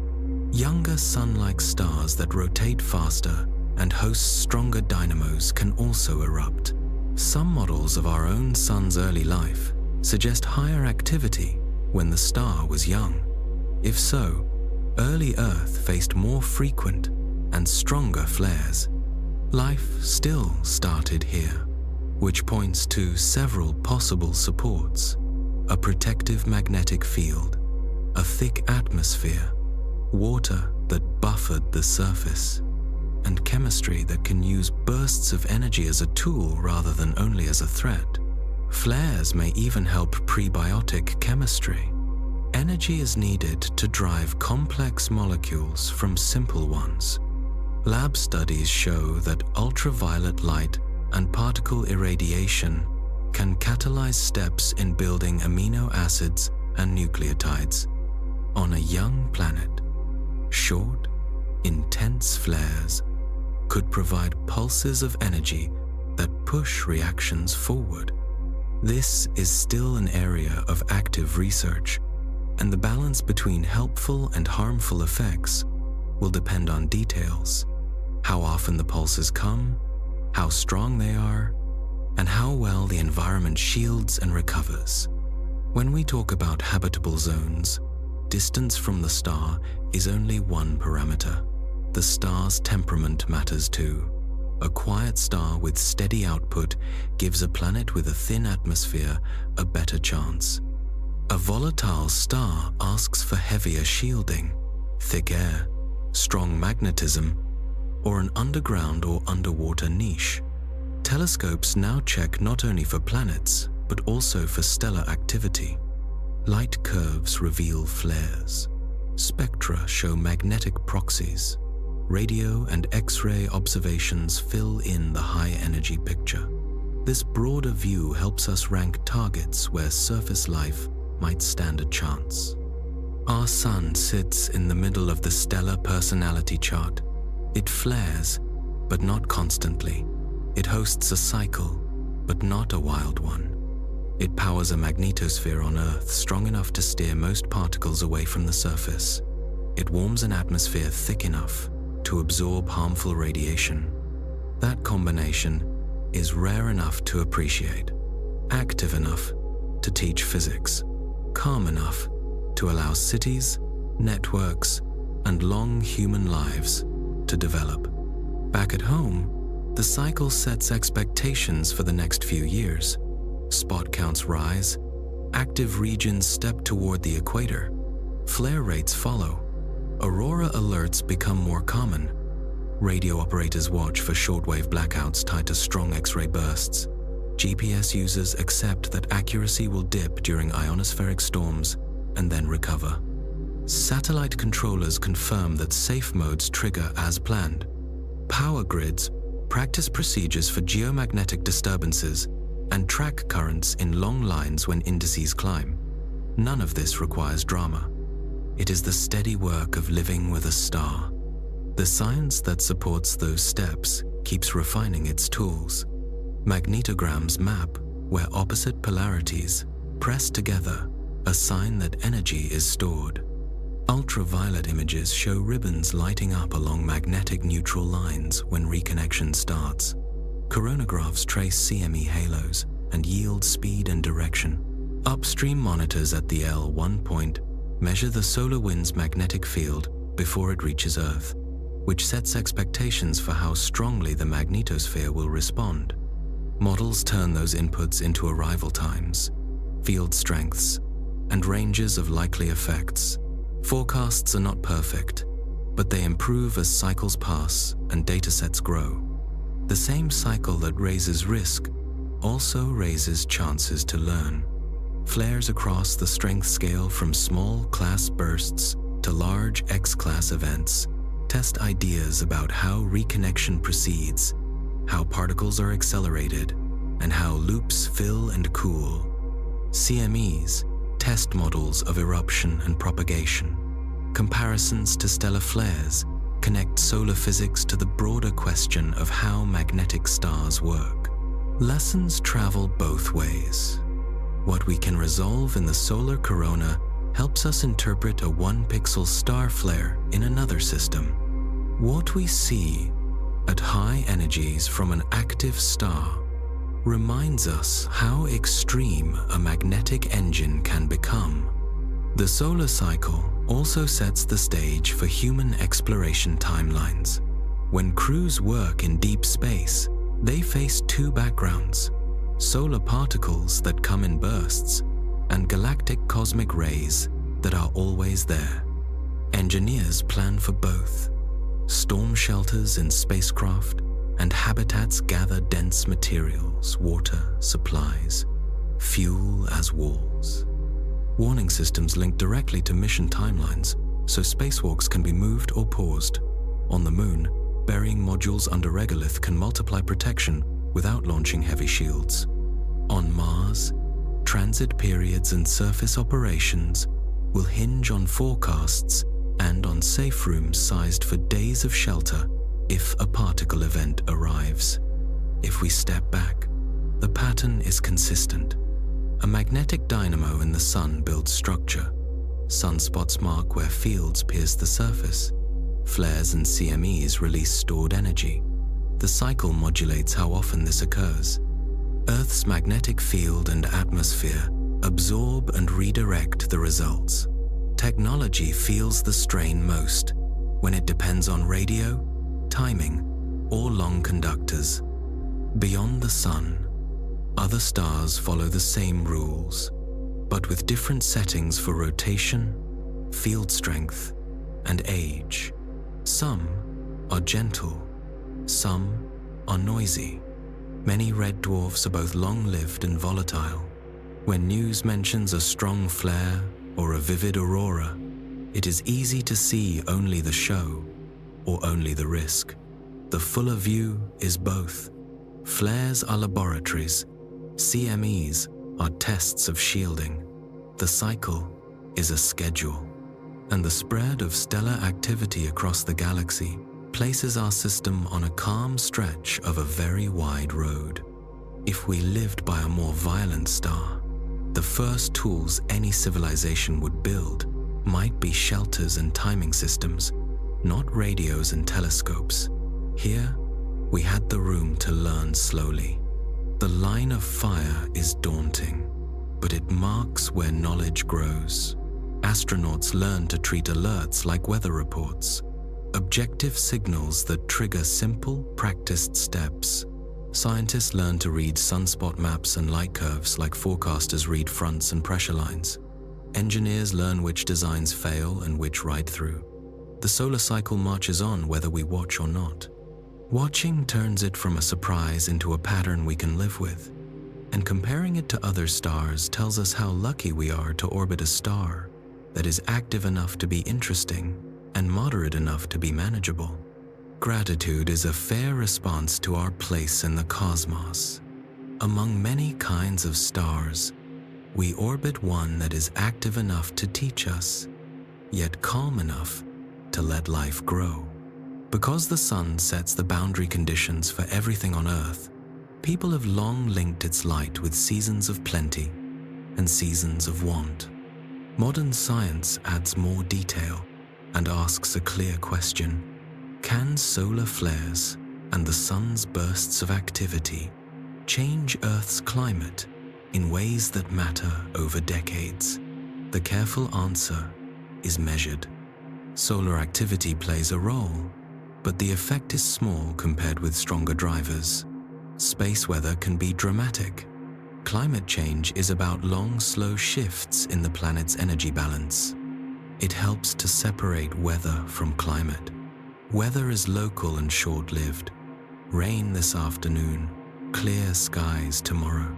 Climate is the long-term pattern of those outcomes over many years. Solar flares, and even large coronal mass ejections, dominate space weather for minutes to days. They can spark auroras, disturb radio links, and change the ionosphere. They do not change Earth's average temperature or move the seasons. To find solar fingerprints on climate, we look at patterns that last longer, such as changes in the Sun's total energy output across the 11-year solar cycle and beyond. Sunspots mark those longer patterns. When sunspots are numerous, the Sun's total output, often called total solar irradiance, is slightly higher. When the disk is mostly spotless near solar minimum, it is slightly lower. The change is small, about 0.1%, but it is real and detectable. Over many years, That small variation can nudge air and ocean patterns a little. History gives one well-known case study, the Maunder minimum, from about 1,645 to 1,715, when sunspots were rare for decades. Europe and parts of North America saw colder winters during that period, sometimes grouped under the name Little Ice Age. Still, the full picture is mixed. Major volcanic eruptions injected reflective particles into the stratosphere, and ocean circulation likely shifted as well. The sun's quiet phase likely added to the cooling, but it was one contributor among several. This is the pattern we see again and again. Solar variability matters, but it is not the main control knob for climate on human timescales. Claims that today's rapid warming is mostly due to the sun have been tested and do not fit the evidence. Since satellite measurements began in the late 1970s, Earth's surface and lower atmosphere have warmed, while the sun's total output has shown no matching increase. In some stretches, it even trended slightly downward. The warming pattern, greater at night than day, greater in winter than summer in many regions, stronger near the surface than higher in the stratosphere, matches the effect of rising greenhouse gases far better than a change in solar output. The scientific consensus is direct. Solar variability influences climate modestly. The dominant driver of recent warming is human activity. Even so, the sun still leaves small marks that are worth tracking. Ultraviolet light from the sun changes more across the solar cycle than the total output does. UV shifts can alter ozone chemistry in the stratosphere. Ozone changes can, in turn, change how heat is stored and moved, and that can nudge jet streams or storm tracks. Studies link parts of the 11-year cycle to regional patterns like the North Atlantic Oscillation, which has a hand in European winter weather. These are second-order effects, but they are real enough that modern climate models include them. Another proposed pathway involves cosmic rays, high-energy particles that come from space. When solar activity is high, the solar wind and its magnetic field are stronger, and fewer cosmic rays reach the lower atmosphere. Some researchers have suggested that fewer cosmic rays might mean fewer cloud droplets form, which would change how much sunlight is reflected back to space. This cosmic ray cloud idea is interesting and has been studied in labs and with observations, but evidence for a large effect in the real atmosphere remains weak. If this pathway exists, it seems to be subtle and likely smaller than everyday cloud drivers, like humidity, aerosols, and air motion. On much longer timescales, the sun does change in more dramatic ways. Over billions of years, it has grown brighter as it fuses hydrogen into helium. Early Earth stayed warm enough for liquid water because greenhouse gases were higher in the ancient atmosphere. Far ahead, the sun will continue to brighten and eventually push Earth out of the classic habitable zone. On geologic timescales, the sun is the central actor. On human timescales, its variability is a background rhythm. So the story is one of scale. Solar flares and CMEs are spectacular, but brief. The solar cycle adds a small, slow signal that can shape regional patterns and add texture to climate records. Large, long lulls like the Maunder minimum can lean conditions cooler, especially when they line up with other cooling forces. None of these explain the sharp warming of recent decades. That pattern follows the physics of greenhouse gases and the measurements we make at the surface, in the air, and from space. The practical lesson is not to dismiss the sun, but to place it correctly in the list of influences. The sun sets the boundary condition. Earth's systems and our choices set many of the internal details. Space weather reminds us that energy from the sun can touch technology and daily life in minutes. Climate reminds us that most of the change we face now is set by what we release into the air and how Earth responds over seasons to centuries. With that context, it is reasonable to ask about rare extremes. Astronomers have seen superflares on sun-like stars, sudden jumps in brightness that would dwarf the largest solar flares we have measured.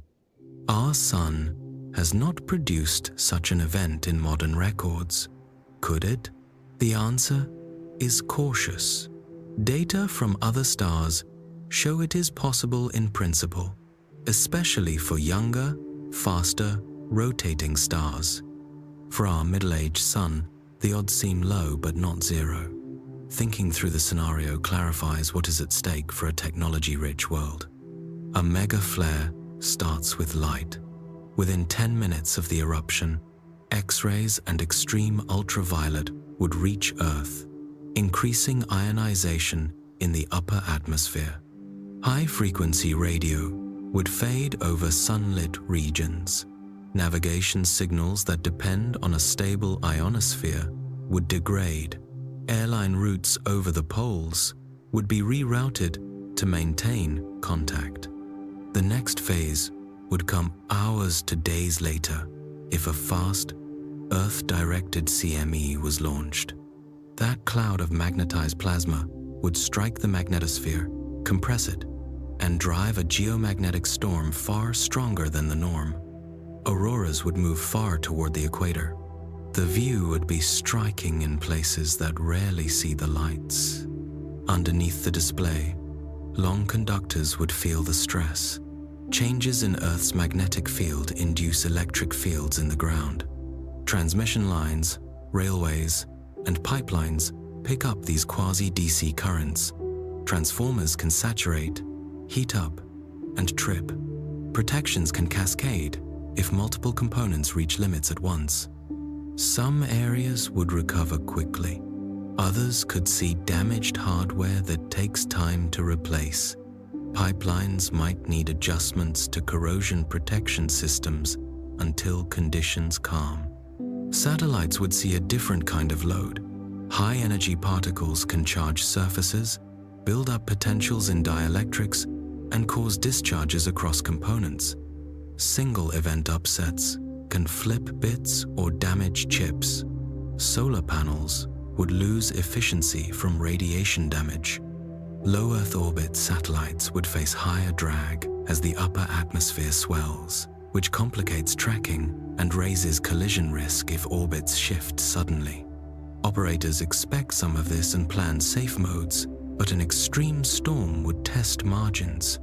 Navigation, timing, and communications depend on satellites. GPS and similar systems provide the clock ticks used by finance, power grids, and telecom networks. If those clocks go missing or become unreliable, everything from ATM machines to cell towers can stumble. Backup systems exist, but redundancy is not uniform. Weather forecasting uses data from many satellites. Losing a fraction would reduce coverage just when the atmosphere was most disturbed by the storm. Air travel would adjust in real time. Without solid radio links over oceanic and polar routes, aircraft would divert. Flights would bunch over safer corridors. Schedules would ripple for days. Supply chains would slow, because ships and trucks rely on satellite-based positioning and tracking, even when moving under clear skies. The effect would be less about visible damage and more about loss of coordination at many points at once. Readiness matters here. Grid operators can reduce loads, adjust connections, and monitor geomagnetically induced currents. Satellite controllers can move to protected modes. Astronauts can shelter in shielded compartments. Airports can shift routes and altitudes. These steps do not remove all risk, but they can blunt the worst impacts. Because extreme storms are rare, investment competes with many other needs. The best path is steady improvement. Adopt standards, drill procedures, stock critical spares, and keep sensors and models current. For most people, living through such a storm would feel strange rather than cinematic. Lights might flicker and then stay out in some regions. Phones could work slowly or not at all. Cash machines might fail. Pumps could be down. Nights would be dark enough to see the Milky Way from cities. The sky might glow green at latitudes where no one expects it. Communities would lean on local networks rather than distant services. The recovery would be measured in days to months depending on damage to key parts. The exercise of imagining a megaflare is not alarm for its own sake. It clarifies how tied we are to quiet conditions and how many layers of protection exist between the sun and a socket on a wall. It also points to what is already in motion: more robust transformers and grounding schemes, satellite designs that recover from upsets, international data sharing for faster alerts, public guidance that treats space weather as part of the environment rather than a surprise. All of this sits beside the science of climate. Flares and CMEs do not reset Earth's temperature trend. The solar cycle adds small, interesting, and sometimes locally important nudges. Greenhouse gases add a large, global push. Volcanoes add sudden cooling pulses. Oceans store and move heat over years and decades. The full system is a sum of these pieces. Understanding each piece makes the whole easier to manage. Picture again the quiet parts of a day: an alarm clock, a map app, a payment tap, a weather notification. They all stand on invisible timing and power, and those systems rest beneath a variable star. Most days, the link is invisible. Some days, the aurora tips its hand. A rare day in the future may test the safeguards more deeply. The workable path is the same in each case: measure, forecast, design for resilience, and keep the story straight about what the sun can and cannot do to our climate. The sun is both our source of energy and the origin of the space weather that sometimes strains our systems. Solar flares teach physics on fast timescales. The solar cycle lends a small pattern to climate on longer ones. Greenhouse gases dominate recent warming. Megaflare scenarios map where our networks are strong and where they are thin. Between them, the common thread is preparation based on clear evidence. The sun looks steady from the ground, yet it is active every minute. Hot plasma moves, magnetic fields coil and snap, and brief outbursts send energy across space. Solar flares are the clear signs of this activity. Through telescopes, they appear as bright loops that trace invisible magnetic lines. In extreme ultraviolet, arches rise and fade. In X-rays, compact knots light up and then cool. The calm golden disk becomes a layered atmosphere in motion, shaped by magnetism and heat. A flare does not scorch Earth, but its reach is real. Light from a flare arrives in about 8 minutes and can change the ionosphere, disrupting some radio paths. Fast particles can follow and rattle satellite electronics. The event also reminds us that Earth is protected by 2 key shields. The magnetic field deflects many charged particles, and the atmosphere absorbs harmful radiation. Without these, life would face a much harsher sky.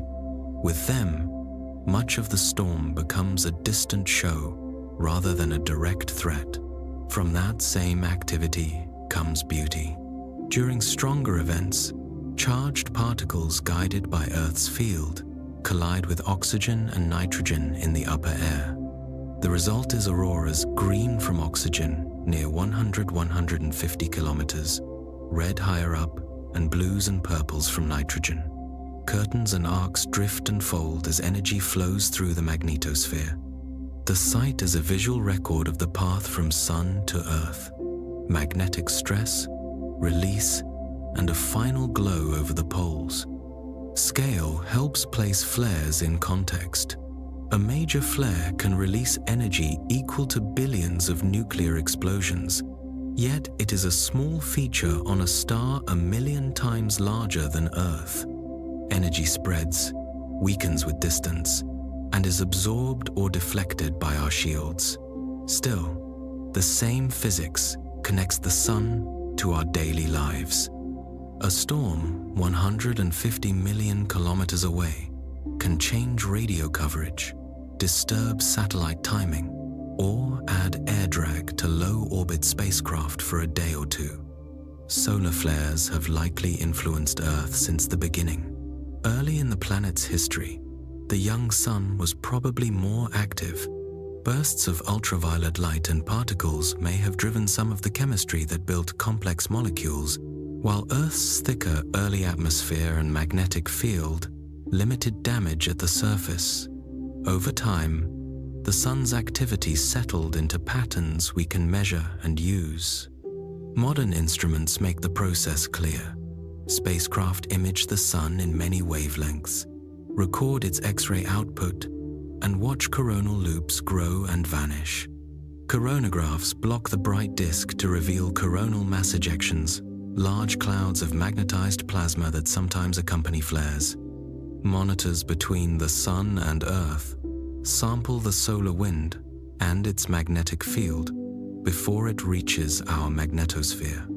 Together, these data turn a distant storm into a timeline we can follow. Radiation now, particles in tens of minutes to hours, and, if a CME was launched toward us, a geomagnetic storm 1 to 3 days later. The driver of this activity is the solar dynamo. Inside the Sun, hot plasma rises and sinks in convection. The equator rotates faster than the poles, a pattern called differential rotation. Conducting plasma drags magnetic fields. Fields push back on the flow. Over months to years, field lines become twisted and sheared. When stress grows too high, magnetic reconnection allows the field to change its connectivity and release stored energy. A flare is the sudden local release. A CME is the liftoff of a larger magnetic structure with mass. Flares mark out the solar cycle. About every 11 years, sunspot counts rise to a maximum and then fall to a minimum. Sunspots are regions where strong magnetic fields reduce heat flow and cool the surface slightly, so they look dark. They tend to form in pairs or groups with opposite magnetic polarities. When many complex spot groups are present, flares are more frequent. During quiet periods, the disk can be spotless for days, and large events are less common. The Sun's global magnetic field flips polarity around each maximum, so a full magnetic cycle takes about 22 years. Different wavelengths reveal different layers of this process. Radio emissions trace fast electrons spiraling along magnetic fields and waves moving through the corona. Ultraviolet shows the chromosphere and transition region responding to heating. Soft X-rays record very hot plasma. Hard X-rays point to electrons slowing in denser gas.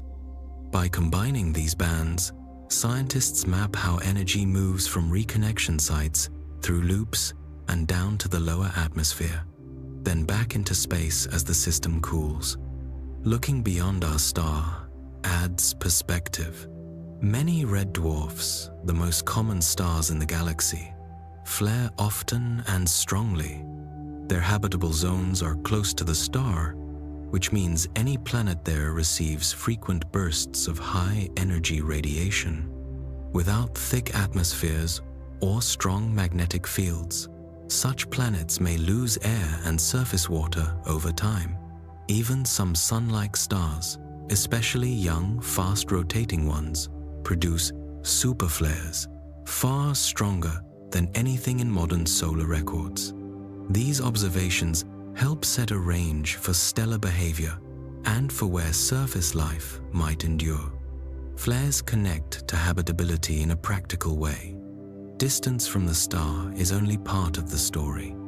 A planet needs protection, a magnetic field, a dense atmosphere, or a sheltered environment underground or underwater if its star is active. Life could still persist below surfaces or under oceans where radiation is muted. In that sense, flares are not only hazards, they are also boundary markers that help us map which worlds are likely to keep stable conditions at the surface. History shows that the sun can touch human systems. In 1859, a bright white light flare observed by Richard Carrington preceded a fast, powerful geomagnetic storm. Auroras reached the tropics, telegraph lines sparked, some messages crossed even with batteries disconnected, powered by induced currents in the wires. In 1989, a storm contributed to a large blackout in Quebec by saturating transformers. In 2003, during the Halloween storms, multiple satellites experienced upsets, and GPS accuracy fell for periods. In 2012, a massive CME crossed Earth's orbit, about a week after we had passed that point, a near miss that underscored the role of timing. These events fit the same chain. Light changes the ionosphere within minutes. Energetic particles can arrive soon after and affect satellites and aviation. The CME arrives later and can drive a geomagnetic storm that lasts hours to days. Power grids feel induced currents in long lines. Satellites see surface charging, single-event upsets, and increased drag. Aviation reroutes polar flights when radio fades or dose rates rise. Operators use alerts to trigger well-practiced steps, reduce grid loading, switch spacecraft to safe modes, move crews to shielded areas, and adjust routes. The tools for watching and forecasting are improving. Sunspot maps and vector magnetograms show where opposite polarities press together places where energy is stored. Coronagraphs estimate CME, speed and direction. Upstream monitors at the L1 point measure the magnetic field in the solar wind before it reaches Earth, providing tens of minutes of notice about whether the field points south and is likely to couple strongly to our magnetosphere. Models turn these inputs into arrival windows and impact estimates. Forecasts are not perfect, but they support decisions that reduce risk. Flares also give a window into stellar aging. Young stars tend to rotate faster and host stronger dynamos, so they flare more often and more violently. As stars age and spin down, their magnetic activity usually calms. Our sun is middle-aged, about 4.6 billion years old, and sits in the moderate range. This moderation, paired with Earth's magnetic field and atmosphere, has allowed long stretches of stable conditions where complex life and technology could develop. From a scientific view, flares are signals. Their timing and strength track the solar cycle. Their spectra tell us where and how energy is released. Their association with CMEs reveals when local reconnection becomes a global restructuring. From a practical view, they are environmental events that we can measure and manage. Space weather advisories work like marine or aviation forecasts. Watch the indicators, act early, and return to normal when conditions improve. The language of flares is light and magnetism rather than sound, but it is readable. Each brightening on the disk, each radio burst, each change in X-ray flux is a word in that language. Put together, They describe a star that stores energy in moving fields and releases it in steps large and small. Telescopes, sensors, and models translate that description into plain terms: when radio will fade, when auroras are likely, when to expect extra drag on satellites, and when currents may rise in long lines. Seen this way, solar flares are not only dramatic events, they are working parts of a magnetic system that we can observe end to end. They show how plasma and fields convert stored energy into heat, light, and motion. They outline why Earth stays safe most days and why some days bring more activity.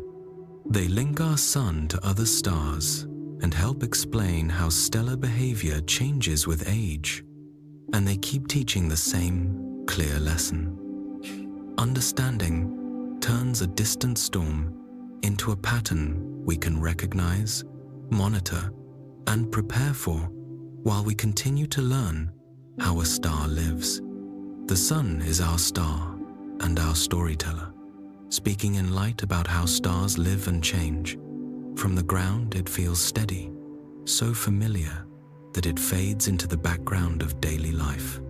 Yet steady is only the view from far away. Up close, it is never still. Hot plasma boils in cells the size of continents. Magnetic fields rise, twist, and snap. The corona leaks a steady wind and, at times, launches great clouds of charged gas into space.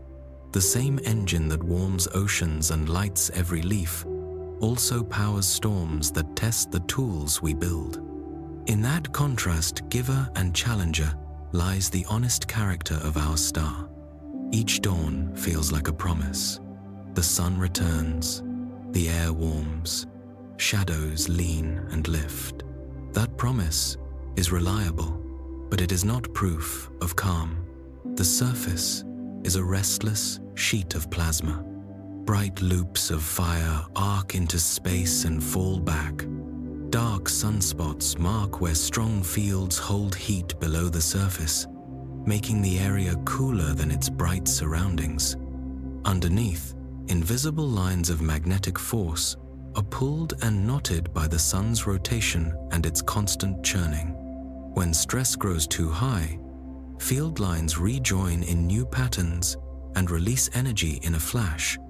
We call that flash a solar flare.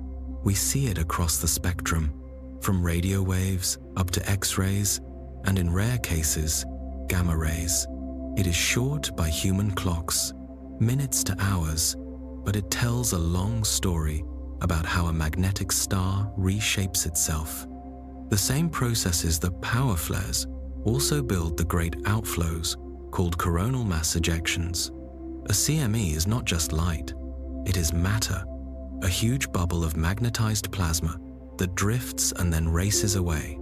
If one of these clouds is launched toward Earth, it can push on our planet's magnetic field, twist it, and feed energy into it. Most days, the magnetosphere absorbs and redirects this stress.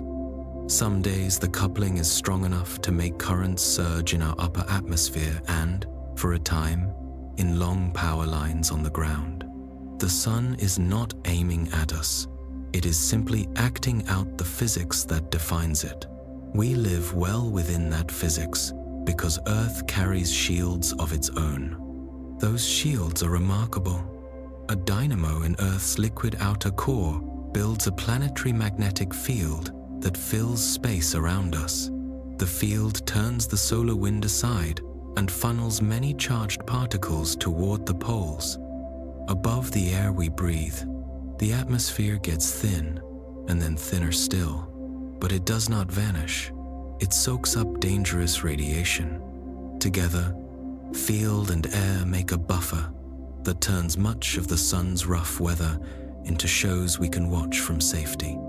The most familiar show is the aurora, oxygen glowing green and red, nitrogen glowing blue-violet, curtains and arcs that drift and break as energy flows along field lines into the upper air. It is not magic. It is a visible trace of a pathway that starts 150 million kilometers away. The sun runs on cycles as well as storms. About every 11 years, sunspot counts rise to a maximum and then drop to a minimum. Flares follow the same rhythm, frequent at the top, rare at the bottom. Around each peak, the sun's global magnetic field flips polarity. A full magnetic cycle is thus about 22 years. This timing matters. More active years bring more radio blackouts, more vivid auroras, more alerts to satellite operators and airlines, and more chances to test procedures. Quieter years bring fewer storms, but not none. Even at minimum, fields evolve and small flares snap because the engine inside never pauses.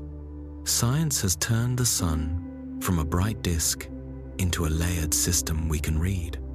Telescopes in spacewatch, in ultraviolet and X-rays, revealing hot loops as they rise, fill, and cool. Coronagraphs block the sun's blinding face and show CMEs as faint halos expanding outward. Monitors at a stable point between the sun and Earth sample the solar wind and the embedded magnetic field before it reaches our magnetosphere. With these tools, a faraway eruption becomes a timeline on a screen. A sharp rise in X-rays now, a warning that high-energy particles may arrive soon, a prediction that a shock and then a magnetic cloud could reach Earth in a day or two. Forecasts are not perfect, but they are good enough to guide action. Switch a satellite to safe mode, delay a spacewalk, reroute a flight, adjust a power grid. Flares also take their place in a much larger map. Other stars flare too, some more often and more violently than our Sunday. Small red dwarfs, the most common stars in our galaxy, can unleash frequent blasts. Their habitable zones are close in, which means any worlds there sit directly in the line of fire. Without thick air or strong magnetic fields, such planets may lose their gases over time. Even sun-like stars can produce superflares when they are young and fast spinning. Against that backdrop, our sun is moderate, active enough to remind us that it is alive, calm enough to allow long stretches of stability on the surface of our world. The difference has real consequences. Under a gentle star with good shields, chemistry had time to tangle into biology, and biology had time to change the planet in return. There is a practical side to every storm. History records it plainly. In 1859, a bright white light flare observed by Richard Carrington came just before a fast, strong geomagnetic storm. Auroras reached into the tropics. Telegraph lines sparked. Some offices sent messages with batteries disconnected because the wires themselves carried induced currents. In 1989, a storm helped topple part of the power grid in Quebec. In 2003, during the Halloween storms, satellites tripped, GPS grew noisy, and radio links faded at times. In 2012, a massive CME missed Earth by about a week in orbital position. Each case is different, but the chain is the same. Light changes the ionosphere in minutes, particles arrive in test machines in space, and a magnetic cloud may arrive later to push on our field and currents. The lesson is simple. A variable star will remain variable. Our defenses work best when they are treated like weather plans, ready, rehearsed, and used without drama. If storms show the sun's fast moods, the cycle shows its patient clock. The deeper driver is the solar dynamo. The equator spins faster than the poles. The outer third of the interior churns like a pot. Plasma conducts electricity, so motion bends and stretches field lines. Fields, in turn, steer the flow. It is a feedback that builds structure until reconnection resets parts of the system and starts the build-up again. We cannot watch the interior directly, but we read its effects in patterns that repeat. The butterfly diagram of sunspot latitudes drifting toward the equator through each cycle, the flip of the poles, the dance of active regions as they rotate into view and decay. Set beside this, physics is an old human habit, giving the sun a role in our stories. Cultures named it as God, guardian, lawgiver. Farmers watched its path for planting. Sailors tracked its height for latitude. Today we listen with instruments rather than prayers, but we are still listening. The language is different. X-ray flux, plasma beta, field orientation, but the aim is the same, to understand the rhythm that shapes our days. That rhythm is not only about heat and light. It is also about how a star's magnetic life touches a world and a web of machines that depend on radio, timing, and power. Flares, then, are more than hazards or shows. They are information. Their spectra tell us which layers of the atmosphere are heating and how fast. Their timing and shapes reveal where reconnection is happening and how energy moves afterward. Their link to CMEs tells us when the local release at a loop becomes a global restructuring. Every event, small or large, tests how well our models describe real plasma at scales we cannot reproduce on Earth. That is the quiet part of the story. Each storm leaves behind a better rule, a sharper picture, a smaller gap between what we expect and what we see. They also remind us of scale and time. A big flare releases energy that dwarfs anything we can make, but it is small against the sun's total power. A major cycle feels long to us, but it is a short verse in a 10 billion year song.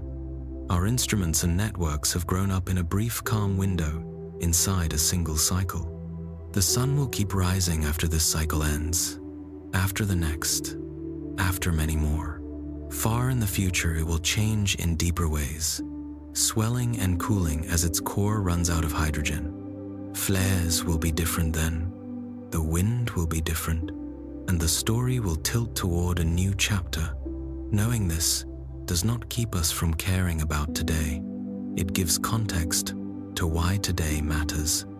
The sun's dual nature, stable in its gift, changeable in its details, is the reason we can both live under it and learn from it. We need its steady light. We can handle its restless moments when we respect how they work. The steps are plain. Measure what matters. Share the data. Build margins into systems that span long distances and depend on clean timing. Put shelters into spacecraft and bases. Practice switching to safe modes without hesitation or pride. Teach the basics widely so that alerts are not surprises. Each step is ordinary. Together they form a durable answer to a star that does not answer to us.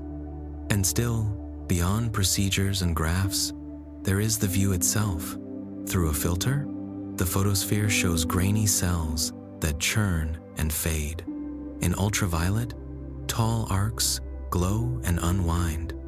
In coronagraph images, faint shells expand and drift into the dark. At night, in the right place, the sky blooms in green and red as the magnetosphere breathes. You do not need to know the equations to feel what you are seeing. A living star touching a living world at arm's length, again and again, without fail. Call the sun patient, and you speak of its long life. Call it wild, and you speak of its surface and wind. Both names fit. The sun is dependable enough for calendars and crops. It is active enough to demand respect from pilots, grid operators, and crews in orbit. This is not a contradiction.